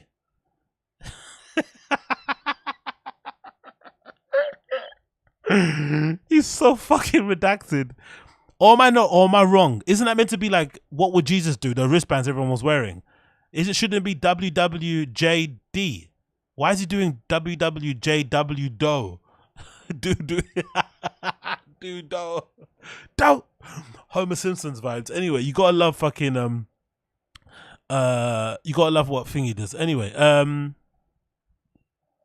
oh, it's Jocko Willink. Is that what he's doing? Okay, maybe it's okay, cool. I thought it was Jesus do. Okay. He's not that redacted. I take it back. People are saying it's him saying, what would Jocko Willink do? But you still don't need to write do. You just put a D, you know? So he's half redacted. Half redacted. It could just be WWJW or JWD. Anyway, continues. Someone says here, Jesus wouldn't cancel his tour dates in England. And then he nearly got ratioed out, but they got a ratio stalemate here. And then Brendan replies back there and says he would if he was missing damn near 2 million. So obviously he's pigging back on what he said about Cast Media and the money they've kind of jacked from him. But now all of a sudden he's using the excuse of Cast. Before the excuse was what? He went to stay in LA for the summer to hang out with the kiddos and teach his kid how to play baseball so that he could pursue an MLB career or something, right? At 7 years of age or something, right? That was the move. Now all of a sudden it's changed. Now all of a sudden the excuse is he cancelled because he was missing out on money. If that's the case, why wouldn't you go on tour then? Surely a European tour in a market that you don't go to often would be the prime place to go to try and make up some money that you've lost, or to try and make up for the money you've lost, right? That would be a good place to go. You do some shows, podcast appearances, you sell some merch, you might even get paid for some interviews if you're pushy and you're American. That might work. Why would you cancel a tour where you can make money to cover the nut that you're obviously, you know, missing? Makes no sense. What's a person saying here on the replies? Because they're always fucking destroying him on Twitter. Let's see what they say here. This is weird too, because there's no need to lie. You don't need to lie on this. Big up DJ Scratchers as well. He says, I thought you cancelled to run heels with your kid. Exactly, DJ Scratchers. Big up you. Oh, this is the person that kind of cucks for him, so we'll move that. Someone says, no, what else is true? He sold 0 tickets. Okay. I don't want to talk about this guy. Another one says 16 likes, 24,000 views. LMAO, how's Twitter going? Another one says, yikes, it will take another hit. It will take another hit once podcast is it. Okay, cool. I think people are talking about. Okay, cool. But anyway, you get the gist. You get the gist. You get the gist. That lie is weird. It's already gone by now. You shouldn't feel that insecure if you didn't want to do it because you ran out. Because I think the real reason why you cancelled the European tour, in my opinion, was he knew it wasn't worth his while, or the venues themselves cancelled it. Because in England, because I know I used to put on my own events and my own raves and shit. I'm sure you guys have the same thing. Most venues have a very strict policy about how many tickets you have to sell in order for the event to go on. So you give them a money for a deposit or a higher fee for the venue, but they might tell you, hey, you have to sell over 500 tickets for this event to be worth our while. If you don't, we'll cancel it, and sometimes they'll keep the deposit. So it's a big risk that you take for putting the event on. So you have to make sure. That's why people like try super hard to sell tickets. They're on the street. They're fucking posting on Facebook and shit. Like they're going hard because, you know, you don't lose that money. So my theory is most likely he didn't sell enough tickets and they cancelled it. That's my theory, because he did too many dates. Personally, I feel like if he wanted to actually sell tickets, he should have done one date in either Ireland or Scotland, one date in the north of England, and then one date in London, and then went back home. So he could have done Glasgow, Manchester, and then London, and then he would have been done. But he tried to do all these other places. Like he had like 5 dates. I think he had a Northern Ireland one. He had a date in Scotland. He had 2 dates in north of England, one in Wales, one in London. It's just too much. He's not that popular. He should have just done 3 or maybe even 2, and then he would have probably sold enough tickets. But he didn't, and that's what happened. What can you do? Moving on from that, what are you guys saying? Jesus would sell out his shows as fast as MF Doom and Supreme. Exactly. Exactly. Sona Teen Works. Joe says, oh yeah, venues don't do it, lose out money. Exactly, Josie. Emerald Records said pre-sale flop. Exactly. Dylan B says it's why Mark Maron and Jim Norton had to change venues in Sydney. Yep, exactly. Happens all the time. It's not a bad thing as well. It happens all the time because selling tickets is difficult. I already said it before, you guys. With the stuff happening with academics at the moment, I was super like perturbed as to why Academics, super popular live streamer and a commentator in hip hop, was unable to sell tickets for his live shows that he put on. But it is difficult to sell, especially if you're like you don't put on a lot of events. You're mostly online type of person. You don't really have a fan base, because even though Ak has people that watch his streams, would you describe, it's hard to, anyway, it's just difficult to sell tickets. So it's not a shame if you don't sell them.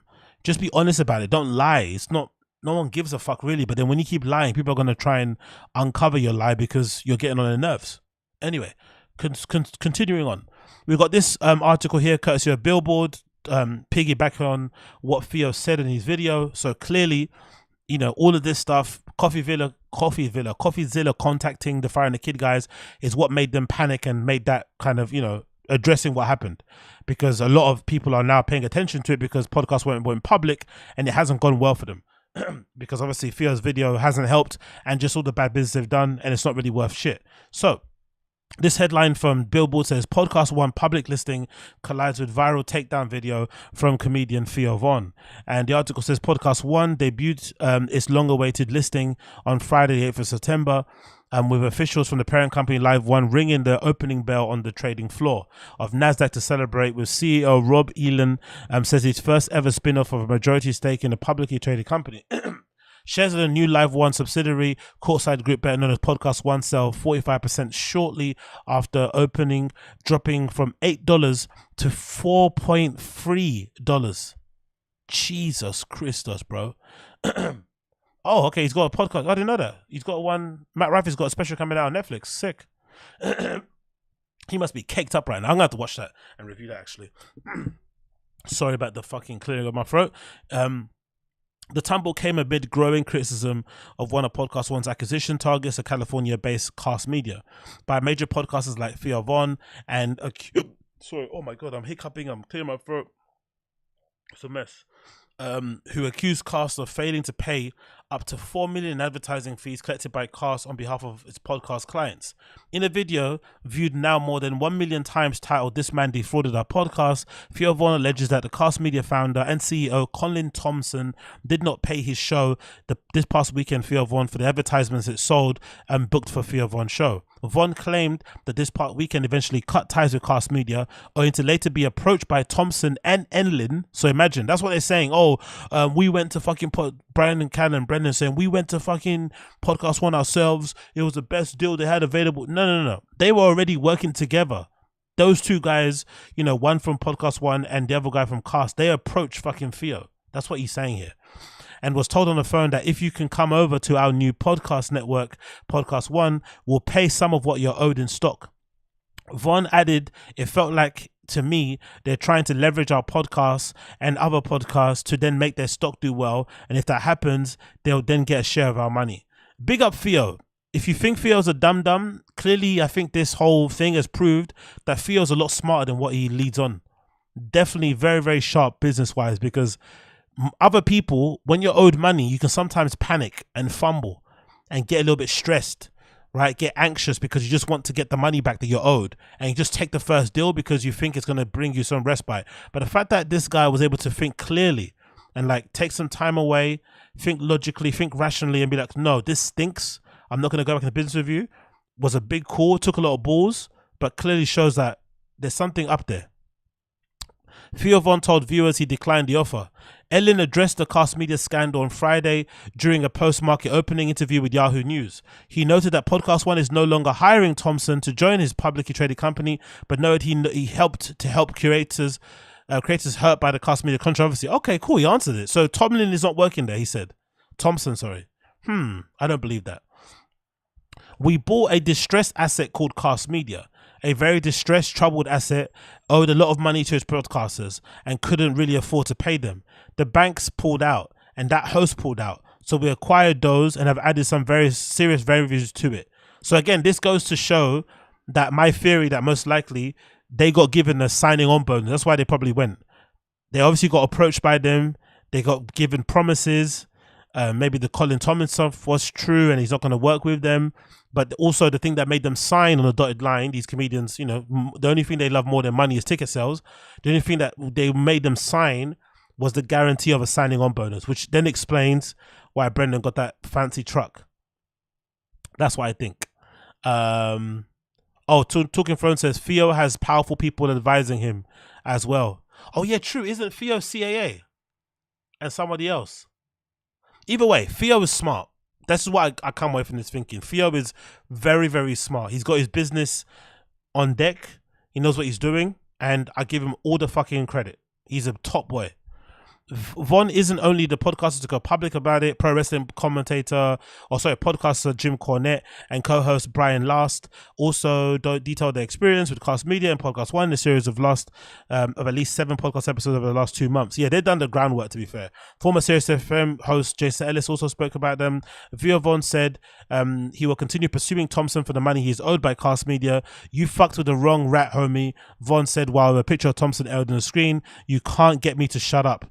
Thompson did not respond to multiple requests to comment. So, obviously it's looking fucking peak for Colin Thompson, but I am super, super eager to see what this interview with CoffeeZilla is saying when it eventually drops, and I'll obviously do a reaction to it when that does drop sometime tomorrow. So, keep an eye open for that one when I do it. And then, of course, an update on that via Inside Radio and the stock not looking good. They're saying Podcast One stock is off to a rough start, losing more than half of its value. I don't know nothing about stock market. I don't know anything about that. But when someone says something loses half its value and I need my money back from that value, or the only way I'm going to get my money back is if that value is high, my bum's going to start leaking. My bum's going to get itchy, you know? I understand half is not full. Or it's not whole. So it says broken. That is a term used in Wall Street to describe a company that goes public, only to see its share price fall rather than go up. Podcast One has earned that dubious distinction after it went public on Friday morning, only to see its share price cut by more than half by the close of the market. The stock continues to fall in the new week of trading. Late Monday, shares of Podcast One fell by 22%, trading under $3.4 per share. So in that article that we read, they said the shares were what? $4.39, right? Now it's at $3. See here. They said it was at 4.3. And now an updated article from the other day says that that same stock is now 3.4. It's just tumbling and tumbling and tumbling down. God almighty, bro. This might end up being a literal penny stock, isn't it? Shit. God almighty, bro. Brendan and Callen really fucked it, didn't they?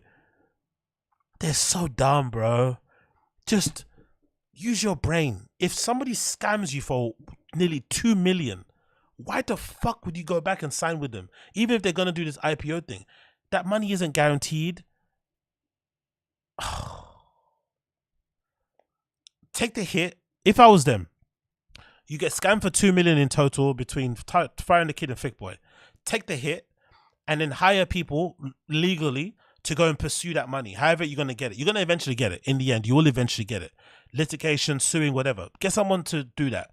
Then go out and get new business. Go out and sign with another company. Or if you're really smart, use that time. Maybe use like a year period or 6 months and just do it yourself.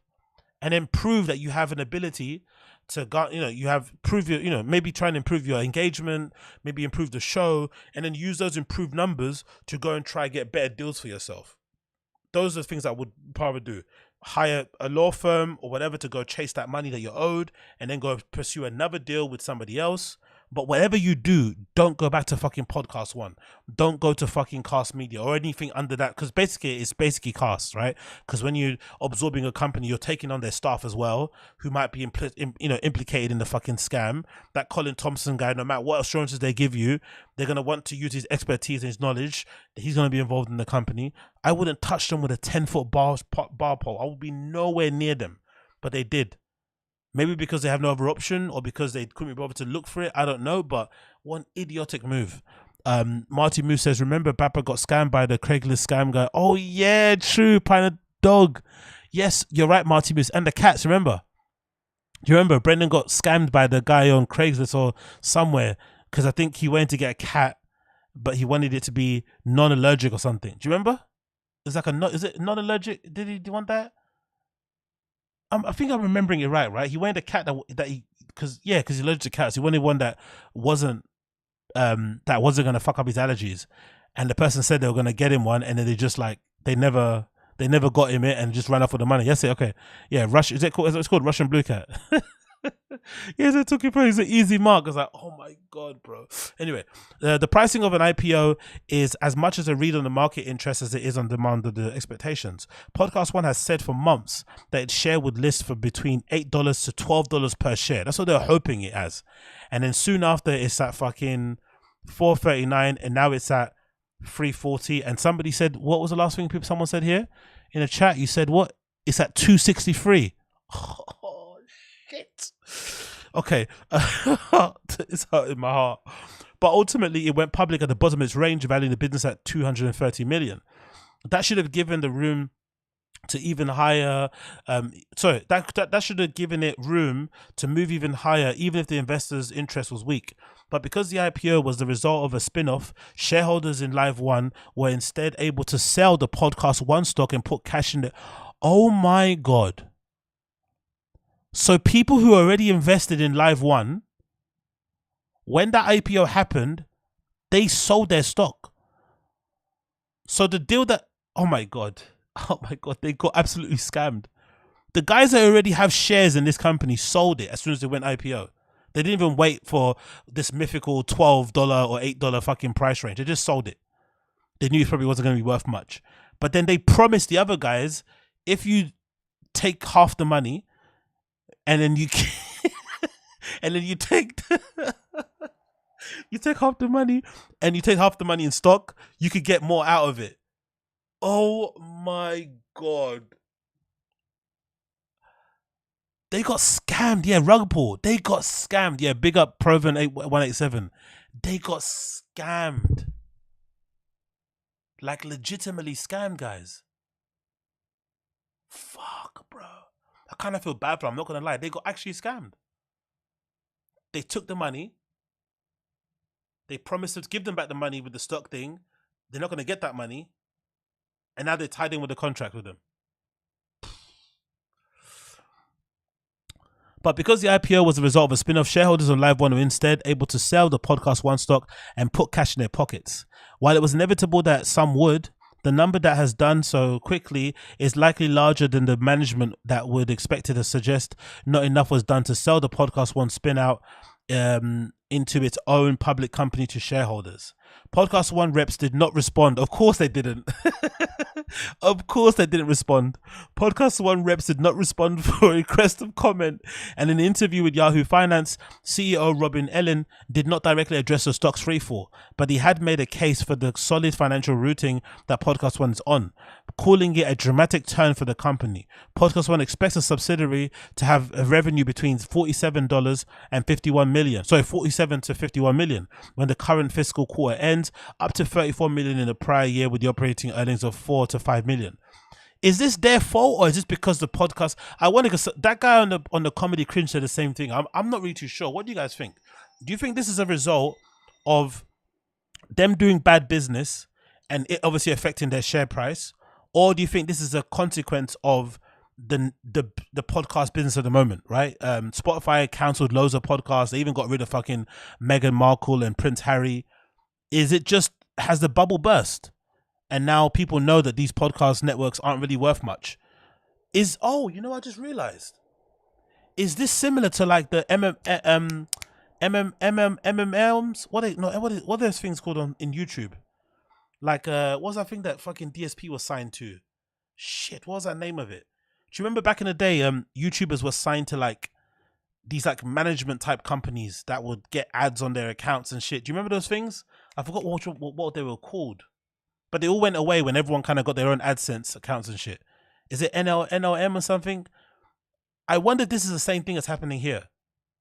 Maybe we're going to get to a point where those one-stop shop sort of like podcast, things are just not as worthwhile anymore because the industry isn't worthwhile because it's not.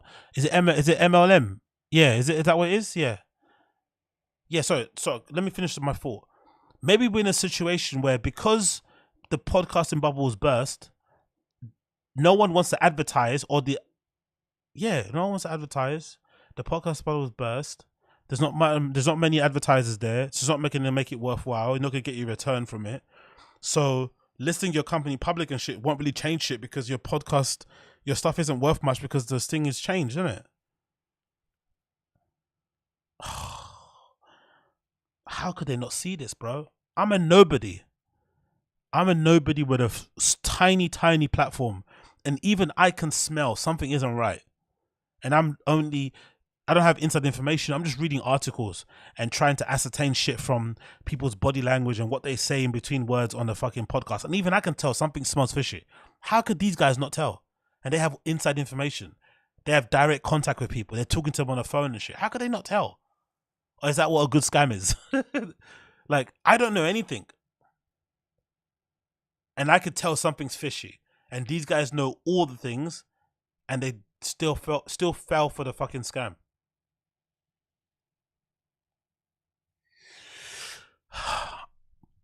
What you guys saying? MLM is a different thing. It's confusing because the acronyms are similar, but I'm fairly certain the one on YouTube was a NLM. Okay, because I'm talking about that one where, what was that one that fucking what's his name keeps talking about? DSP. He speaks about it all the time. It was a place that he was with where they basically handled the ads for like video game streamers and shit. You sign up with them, they handle the ads, but then they kind of all died away, and then people started doing their own deals. So I wonder if, that's what I was gonna say. I wonder if in the future they'll start doing what I suggested they should do. I think if you're a popular podcast, Liquid Death, you don't need to reach out to them. Liquid Death will reach out to you. Same goes for that that company that sells fucking what do you call it, shaves and what's that shaving stuff? I forgot what it's called. Those type of companies, they normally reach out to you because of your numbers. So if that's the case, I don't see the need for these businesses. If you have your own studio, you hire, you buy your own equipment, you pay your own producer, you have your own chin, you have your own person doing the thumbnails and all that sort of shit. Why do you need to hire these guys to take a cut out of your money? You can just deal with them directly. Just hire somebody, a sales guy, an intern, to just sit on the fucking Gmail. Yeah, Dollar Shave Club, that's the one, Yoshi, thank you. All those companies are Dollar Shave Club, like fucking Liquid Death, like that fucking one that does the mental health shit. I forgot what it's called. All those companies, they reach out to you once you reach a certain threshold. So if that's the case, why do you need these companies? They're basically making money from you because you're too lazy to just sit on the emails, like BetterHelp and stuff. So I think maybe in the future we're gonna get to that point. Bombarded, bro. These guys got scammed so hard. Anyway, I fully expect. The CEO said, or Podcast One said the following: I fully expect to use the currency going forward for additional acquisition, said Ellen, saying that one of the reasons they went public has been to acquire additional podcast networks. The goal is to already being achieved with this deal is to buy Cast Media, but that deal has become more complicated in recent weeks after several podcasts went public with the complaints that they've not been paid money owed. Theo Vaughn hosted this past weekend together. We heard about that. Ellen said, Cast Media is a very distressed and troubled asset. In an interview with Yahoo Finance, they conceded that they owed a lot of money. We acquired a podcast, added some very serious revenue. Yeah, again, that's the key part there. They acquired and gave them serious revenue, so definitely they gave those guys a signing on bonus or something along those lines. No senior management of Cast will be joining Podcast One or Live One. That's what they're saying, though. Again, I don't think that's true. Long-term Cast Media situation may prove to be a blip for Podcast One as it looks for additional acquisitions. Executives say Podcast One is already in talks with 10 potential targets. Wow, really? It also in talks with 100 different shows. Who are the 10 additional targets? Or they're not going to announce that. I wonder who. Okay, damn, I can't see it for legal reasons. Cunts. We really are in first, maybe second inning of podcasting, said Ellen, explaining the industry's first cycle was $1 billion expansion by companies like Spotify into podcasting, with the next phase focus on how companies are going to run them and deal with creators. The ability to be agnostic and be across all the platforms is going to be crucial. I don't think that's true. I don't think that's true in the slightest. I think, if anything, the podcast game is definitely going to follow YouTube the same way. People are just going to sort out their own business. Like all these guys, for the most part, They all have really small teams that just like, even Logan Paul and those Jake Paul guys, they have like little teams that they work with. I forgot there's another company in the UK also does that sort of thing. They've got these little like boutique companies that work with them and handle everything. They handle their merch, they handle their fucking advertising, I think that's what happens. Talking Phone says there's always companies trying to get a piece out of YouTube channels. I'm nowhere near the level of Brendan or THEO, but my channel does make a decent amount of money. They basically want a percentage of revenue. Exactly. Talking Phones. But I think nowadays, YouTubers and podcasters like you, that's it. There's the one. Talking Phones, multi-channel networks. That's the one. MCNs. That's the one. Let me do MCMs, companies. Or MCM networks. There's one that DSP always speaks about. MCN networks, YouTube. One that went bankrupt. It's not in business anymore. It went out of business.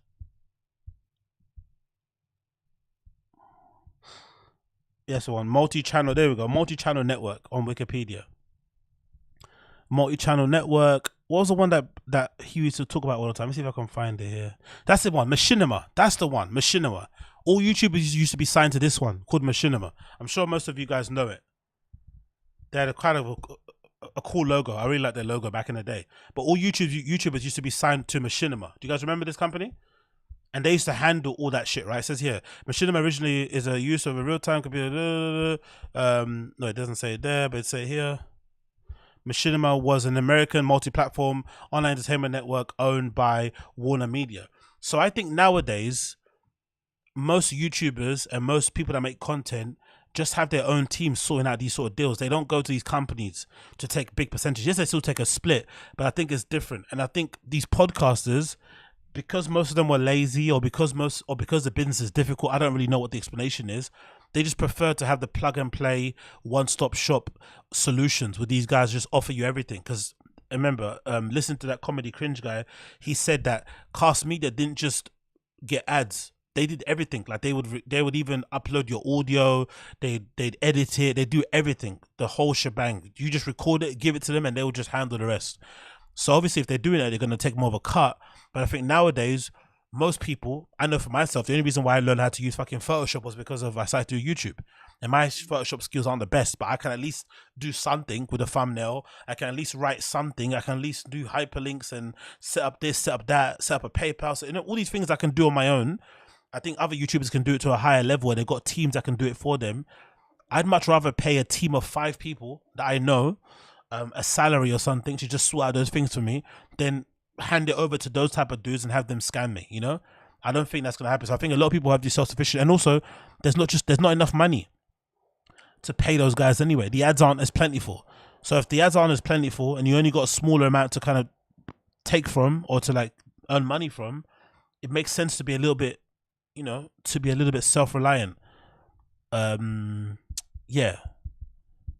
What are you guys saying? MCM was awesome. Nostalgia critic. You tried to be an MCM as well. Yeah, exactly. Marty Moose. There we go. You know exactly what I'm talking about. Nostalgia critic. Yeah, that's that era.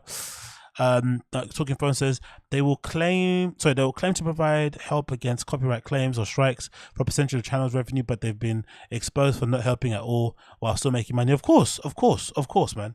Again, like I'm such a freak. I understand scams. I get the reason why people scam. Obviously, if you scam me, I'm going to go to the ends of the earth to get my money back. But I understand the need for people to scam and where they see opportunities. Because there are some people, like I made that video, or I put the clip up on my Patreon of that woman that's doing that thing now, the grift of like, you don't need glasses. You can just think, you can heal your eyesight just through the power of thinking.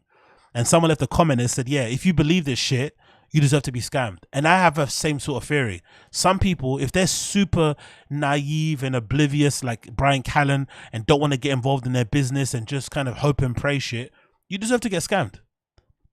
If somebody gives you the opportunity, you deserve it because you're not paying attention to your business. But if you are paying attention to your business, you should make smart business decisions based on the information you have. Don't be an idiot, because it's easy to avoid scams as well. It's easy to get scammed, but it's easy to avoid them. It's not that difficult. If some person sees you walking down the street and they offer to sell you an iPhone, 9 times out of 10, it's going to be a brick in there or some grapes. Don't take it. All right? Like, don't. Like no good can come of you just bumping into a random. He's trying to sell you an iPhone that hasn't come out yet. That's not gonna happen. So if you can avoid those type of things, you're gonna avoid getting scammed, you know? But hey, what do I know? It's a fucking horrible situation for everybody involved, and let's see how it kind of plays out. Next one, just to quickly talk about is this. Have you guys seen this? This is pretty wild and a real turn for the books. There was a period in time where Chris D'Elia would like be very, very dismissive and almost insulting to celebrities that were doing Cameo. I think it was around the time that Cameo kind of blew up, and I remember Cameo, I'm sure they still do it now, but they've got a very aggressive acquisition team that basically just hits up loads of celebrities. Maybe they're like B-list, C-list, whatever. They just kind of keep emailing them and sending them things, and basically they'll offer them particular deals and say, hey, if you sign up, you'll get, 90% of your income. We'll take only 10%. Like, they're really aggressive to get people to sign up on Cameo, and it works. Some people love it. But Chris was always dismissive about it, and I never understood why, because Cameo, I don't see the shame in the Cameo, especially if you're like a D-list artist, you get or celebrity, and people genuinely want to hear from you, ask you questions. It's kind of like a one-on-one. It's kind of like a version of Patreon in a way. It kind of works the same sort of way. It's bespoke content. I don't understand people don't like it, but Chris D'Elia always was on his high horse about it, because at that time he was on Netflix, he was doing TV shows, his podcast was getting hundreds of thousands of views. But now, ever since the diddling allegations, right, the potential pedo allegation shit, he's obviously gone down the drain and things aren't as good for him. So now he's decided to sign up to this. According to the Finding a Kid subreddit, it's a new website called holla.baby, which I guess is a new startup, possibly the same sort of, lane as Cameo. And he's now doing these things for like, what, $75 plus. He's going to be doing these fucking things where he reads questions or answers questions or allows you to say certain things on his show. Funny how things change, isn't it? And this again explains why he's been able to sit there and accept all the abuse he gets from fucking Brendan on the Golden Hour, right? Brendan kind of constantly reminds him of just how far he's fallen. And the reason why he puts up with it is because why? He has no other option. He has no other option. He actually does need the money, and this is a good example of it. Like, he's kind of down bad. So if you're a victim of his, then you probably should feel some level of comfort that he has to do this, because there was a period in time where Chris was always being very dismissive, very insulting, and very kind of, with his nose up in the air about people that did Cameo. And now look at him. He's doing this holla.baby shit, which probably he got a signing on bonus for, which probably made it more, give him more incentive to do it. And maybe he's going to do it behind a paywall, blah, blah, blah, blah. But if ever you need an indication of how damn bad he is, this is it. Holla.baby, Jesus Christ. I'd rather work at fucking Trader Joe's, mate. Fuck that. Anyways, what can you do? Moving on from that one, I quickly wanted to mention a couple of clips here that I've got. Which one do I have here before I have to leave you? Where is it? Oops. Yeah, it's this one. What's this one called? This is called New Celebrity Chauvinism. Let's see what this is one. I've not seen this yet. What is this? New Celebrity Chauvinism. Let's see what he's saying here. Yeah. You never got into motorcycles. Too dangerous. Yeah. If I didn't have kids, I'd probably be driving one right now. Really? Oh, yeah. I'm like Vince Diesel now, dude. What? Did he say Vince Diesel like Vince McMahon? 1 second. Did I hear that right? Was that Vince Diesel?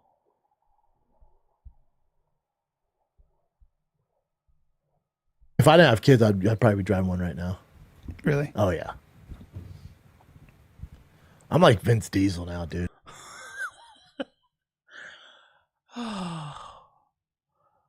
Honestly, like, as much as I dislike BGO and he, got on my nerves, I understand. Mate. I get it. I think you're allowed to hate Brendan if you're BGO. You're allowed to, like, get in with him. You want to be his friend. You want to help out. But then you stand next to him and you're around him a lot. You see how rich he is. You see all the good things he has in his life, how comfortable he lives. But then you hear him speak and you're like, hold on. You're an actual redact. I think you're allowed to be a little bit, I won't even say jealous, like angry at life that he's been able to like figure it out while being aggressively dumb. I think you're allowed if you're a BGO. You're honestly allowed. I swear to God, I think you're allowed to like hate him because of that. it's obviously not constructive. It's not going to help you. You're going to have a heavy heart. It's not good for your mental. It might make you have, you know, more gray hairs than you already has. But I think if you're a BGL and you actually work with this guy day in, day out, and you then start to realize day in, day out how absolutely dumb he is, but he's got more things than you. He's picking you up from your house and dropping you to work. You don't have your own car. He has 7. You don't live in your own house. He has 17.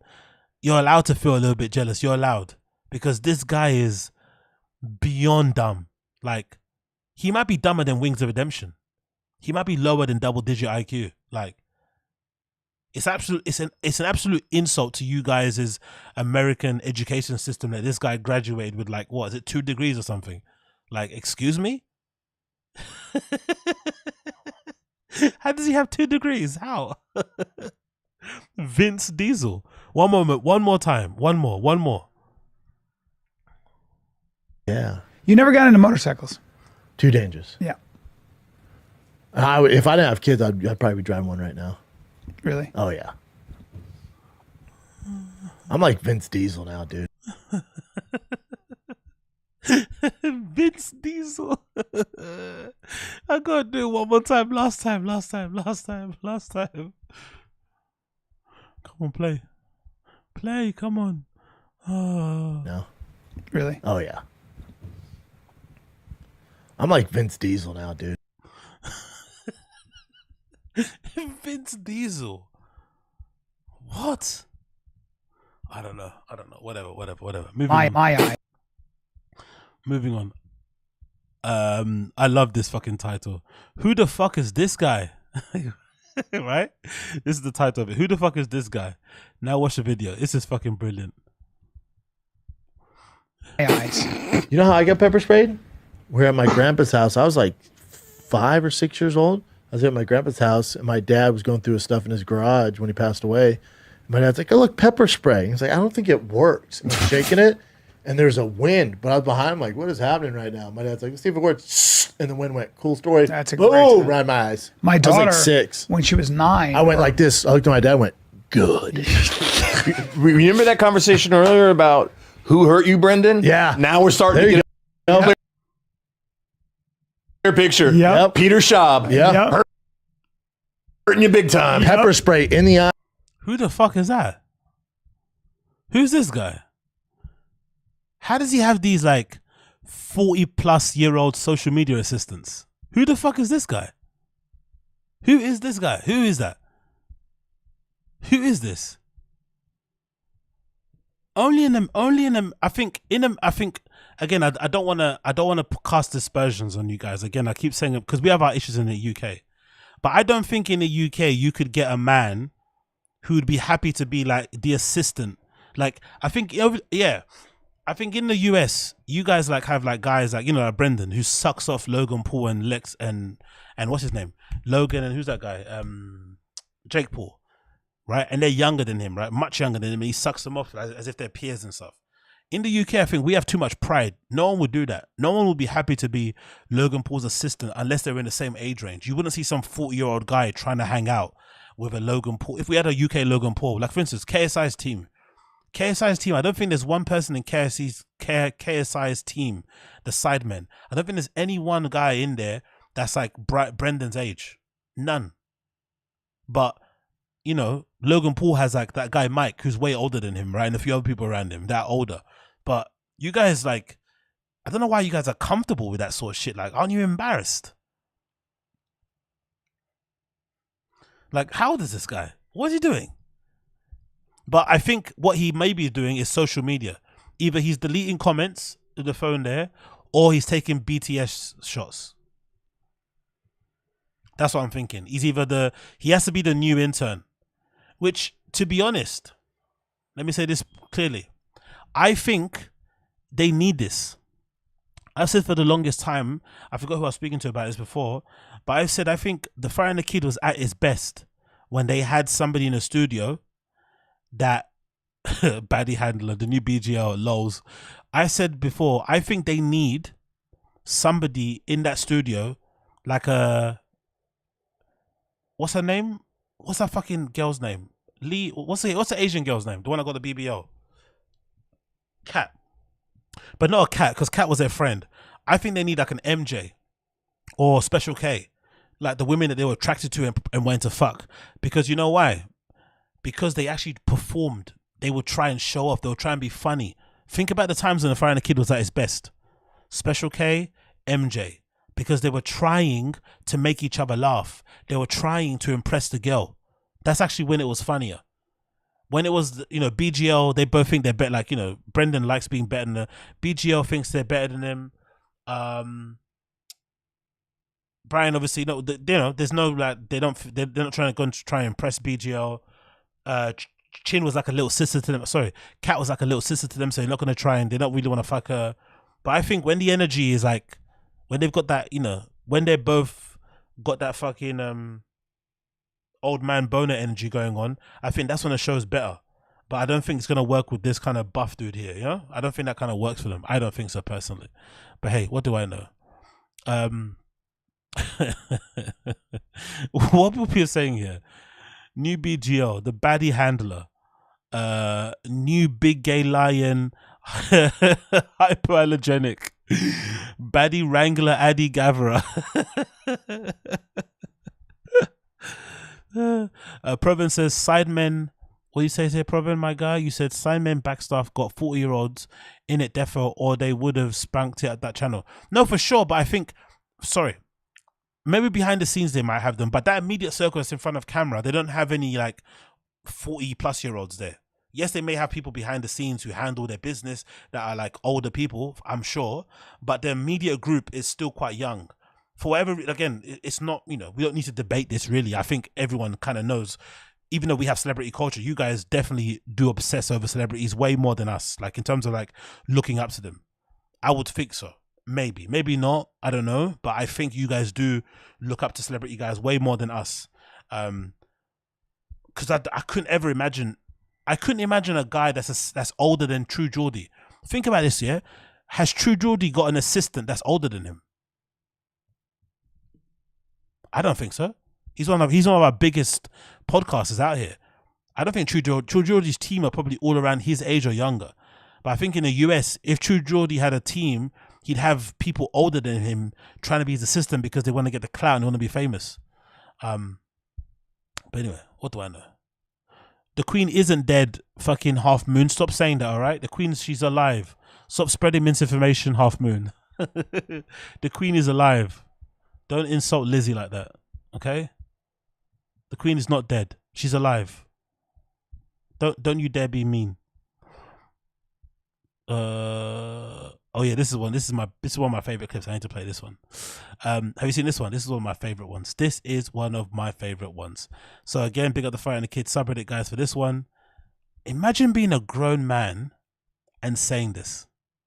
Fuck you, Assad. The Liz pack hitting. Imagine being a grown man. Imagine being a grown man with kids and being happy to say this. Again, maybe it's my level of pride, because sometimes I think my pride and my awareness and my shame or my sense of embarrassment is maybe why it's maybe holding me back from being like the next Jamie Foxx, right? The reason why I'm not a fucking world-class athlete, the reason why I'm not a fucking world-famous actor or comedian is because I've got too much shame and pride. I think that's the only reasons why. Not because of my lack of talent, not because of my lack of looks. No. It's because of my lack of shame. And I think my lack of shame and my pride is holding me back, because look what Brendan says with his chest. Look what he says. Look what he says. Hear what he says. I didn't. The entire show I had a cigar. Really? I didn't see that once. That's so weird to me. Didn't do the show without a cigar. Are you kidding? Yeah. Wow, I only saw Joe smoking a cigar, but I like cigar smoke. I like the way it smells, but You're sitting right across from me. You don't pay attention, huh? That's so weird. The entire show, I never saw you once. Oh, nonstop. And at first, Joe was like, I haven't done it probably since high school. And I was like, yeah, they might be cool. Usually me and Joe like the same things. Tough one. And he was like, you want a cigar? I was like, yeah, sure. And I was like, yeah, this thing's great. I loved it. Oh, yeah. I loved it. Tasty. And he saw me running low. He's like, you want another? I'm like, fired up. I went through a little. I didn't see you smoke. I like everything Joe likes. One more time, because of how cringe that was. Joe, I never saw you once. Oh, nonstop. And at first, Joe was like, I haven't done it probably since high school. And I was like, yeah, they might be cool. Usually me and Joe like the same things. Can you imagine saying that about another man like that openly? I like everything that you like. When you're a kid, of course, you want to make friends. You want them to like you. But being proud that you like everything another man likes, especially in this way. Also, press X for doubt on him smoking cigars when he was in college. Like, okay, press X for doubt. I don't believe you. Because we saw how he was smoking the cigars, right? He was fucking burning those bad boys up, right? They were getting burned. Like, it's not happening. I don't believe that. Exactly. A load of X's in the chat. I don't believe that at all. I smoked in college. Yeah, sure you did, brother. But yeah, everything Joe likes, I like. Brother, have some shame. But maybe that's why he's a millionaire. I'm not. Maybe it's what you need. You need a big, what do you call it? A big stew full of like no shame, right? That's what you need. It's so weird. The entire show. I never saw you once. Oh, nonstop. And at first, Joe was like, I haven't done it probably since high school. And I was like, yeah, they might be cool. Usually me and Joe like the same things. Yuck. Usually me and Joe like the same things. No, Joe likes things and then you start liking them because you want to be Joe's friend. You want validation. You want acceptance. It doesn't work that way. Everything Joe likes, you like. One thing that would be amazing, if you want to actually have a personality, he should just start being a vegan. Joe likes to hunt and he likes to eat meat. Why don't you be the vegan of his friends? That's actually you being your own person. Be the vegan. Joe likes to watch the UFC now. You hate UFC. Joe likes to talk about aliens. You think that stuff's gay or dumb. Do that. But he doesn't. Everything Joe likes, I like. Or everything I like, Joe likes. Like, come on. You know it's the other way around. You know he likes stuff and then you could jump on it. Tough one. And he was like, you want a cigar? I was like, yeah, sure. And I was like, this thing's great. I loved it. Oh, yeah. I loved it. Tasty. And he saw me running low. He's like, you want another? I'm like, fired up. I went through a little. I didn't. They both like talking to Kanye and Elon Musk. They both like, exactly. They both like talking to Kanye. Elon Musk is funny. He needs to be humbled in the Iron Shake way. Took influences, facts. I'm surprised Ben doesn't shoot, hunt, and bow. Yeah, I think I said it before. I think he doesn't do it because he's just lazy. That's my fear in it, because it's actually hard to do. I think that's why he doesn't do it. He kind of again, like, he has his stuff that he works hard at. He's podcasting and recording, but I think he does run away from stuff that's too difficult. He doesn't like it too much. Like, think about the electric bike. He's got all these amazing trails where he lives, right? If that was me, I'd be on my bike out there every day, because we don't have good trails in London. You have to go to other places to go and find them in your bike. So that's why I just road bike. I just, I ride my bike on the roads and shit. But if I lived in where Brendan lives, right, in those hidden hills, all those amazing fucking trails, I'd get a great mountain bike and just pedal all the way around there and work up a big sweat, have like a nice bottle of water at the top of the mountain where you are, ride back down. I'd be there all the time, jumping, skidding. It'd be so fun. What does Brendan do? He gets an electric mountain bike. What's the point? Do you know who rides electric mountain bikes in London? Do you know who rides them? Uber Eats drivers, because they're obviously quite robust. They obviously can handle a lot of fucking bumps and scrapes and shit, because London roads are fucked up. So a lot of the couriers that do Deliveroo and Uber Eats, they would usually get electric mountain bikes, and use those for because they work amazing. Instead, he uses it to go on trails. So that's a representation of how he's a bit selectively lazy. So I think Brendan doesn't shoot or hunt because he knows how much work it is. Look at the videos of Cam Haynes on Instagram. He might be a bit of a Wally and one of the boring JRE guests, but Cam Haynes is like, like, he looks miserable out there hunting, waiting for fucking deer to pass him by in the rain, picking it up and, hiking it back fucking miles to his camp and shit. It's not an easy thing to do. Even if you got all the gear and all the money, it still takes a lot of patience, a lot of time, a lot of preparation, a lot of effort, fitness, strength, endurance. Papa wants that electric.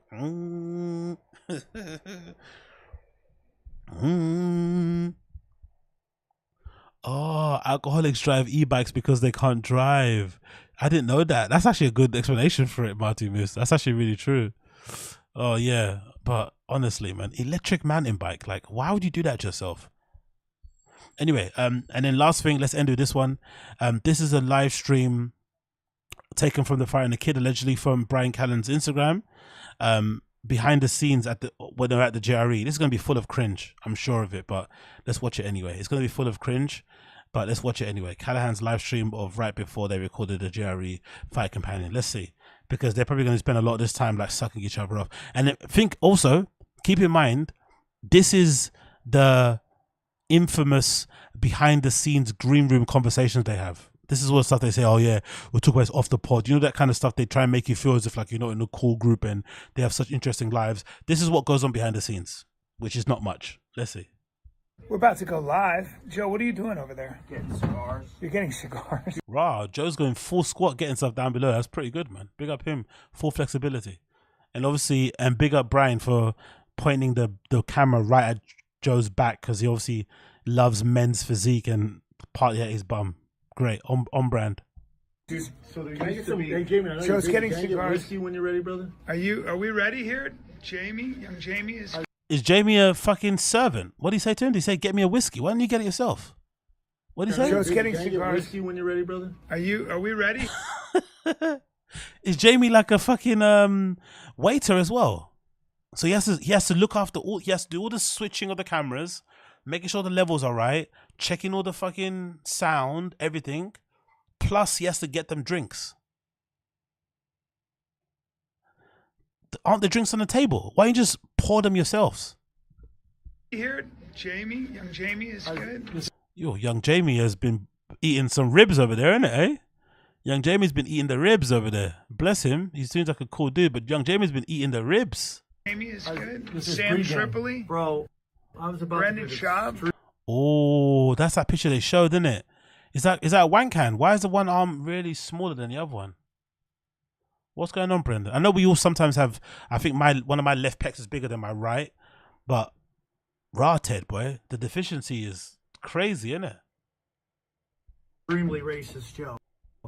Oh wow, we're live. We got skulls here. Racist against white people. Also, that table, bro. Like, who said it before? I think it was Uche, man. I can't not notice these tables. It's full of so much shit. Like, it's such a nice, lovely table. It's just covered in nonsense. Like, what is all this stuff on the table? All this stuff on the table, but there's no bottles of... Oh, why didn't Brendan bring his Tiger Fig whiskey? Why is he asking Jamie to get him whiskey? Why didn't he bring his own in his backpack or something? Huh. Do you think Joe banned him from bringing Tiger Fig to the studio?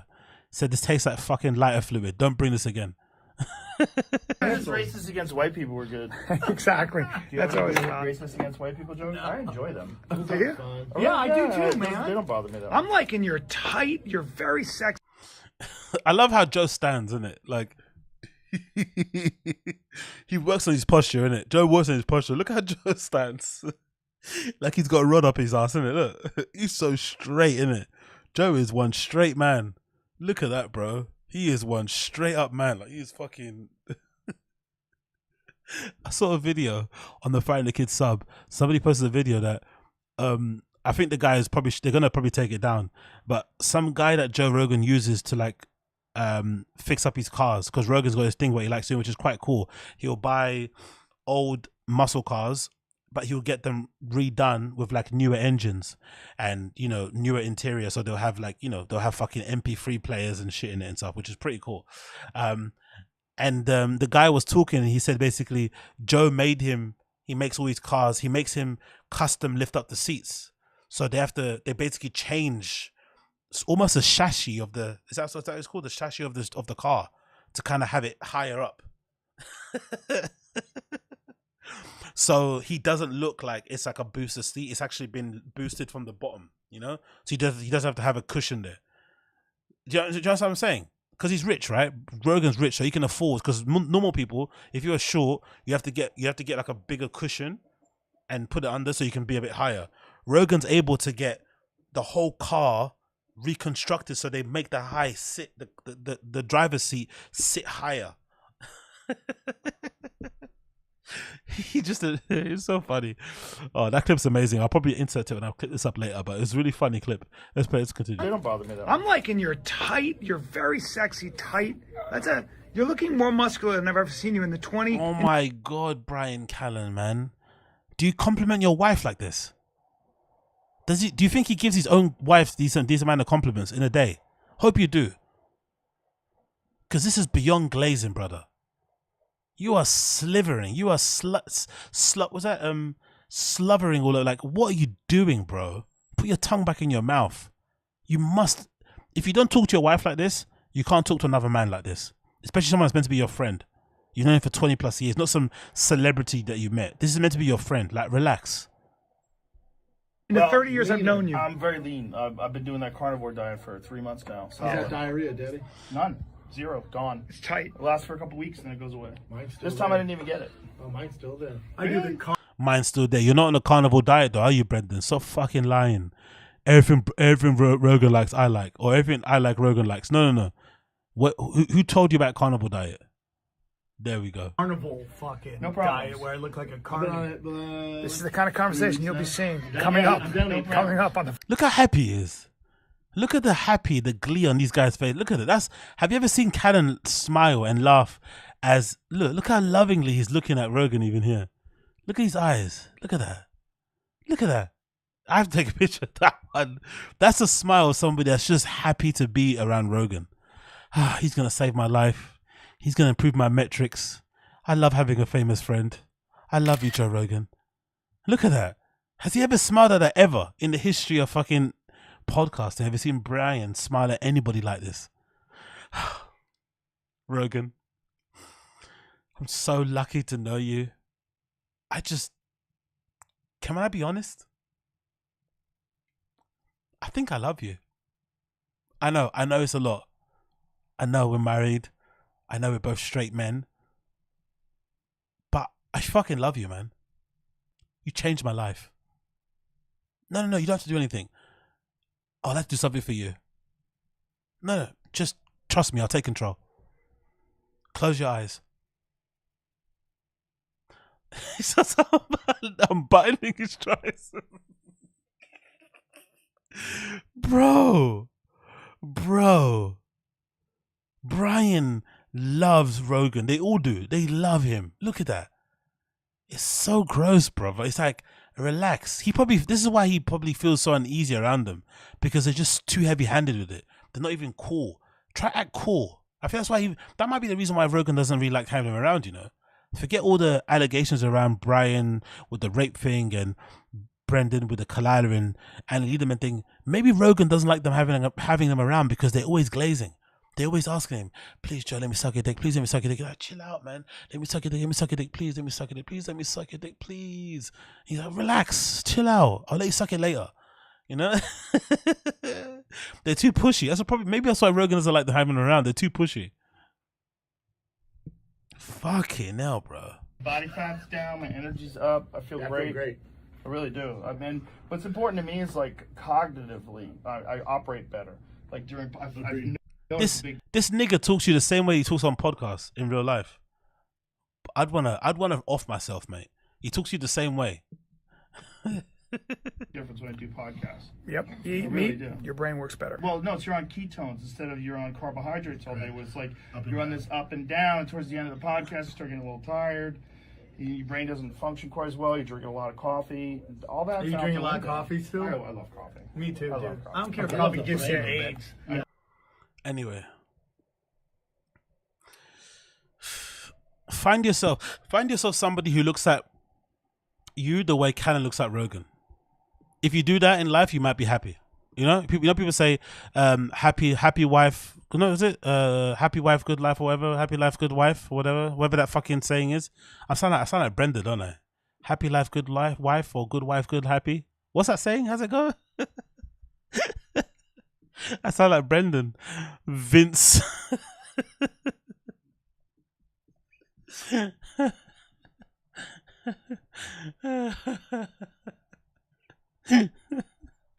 I sound like Brendan, don't I?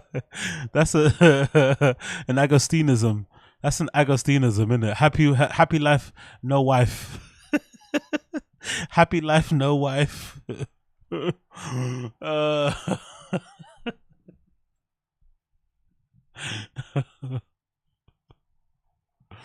Joe come more dough. Is that does that work out? Does that work? Happy Joe equals more dough. Joe come more dough. Joe glaze, life's a haze. Joe does love to be glazed. Happy hippo. Oh, happy Jojo. Oh my god. Anyway, guys, man, send him a card and sign love, Joe. You're my favorite. Not a chance stays quiet. Oh god almighty. Anyway, guys, thank you for chilling out with me. This is the end of the pod. I appreciate all of you for tuning in. It's been a pleasure to have you here on the the live stream. It's always a pleasure, never a chore. If you have enjoyed it, please make sure you like it down below. That'd be greatly appreciated. Smash the like button down below for me, and I'll see all you guys on the other side, innit? Yes. Yeah, I'll do another one later on today. Gerard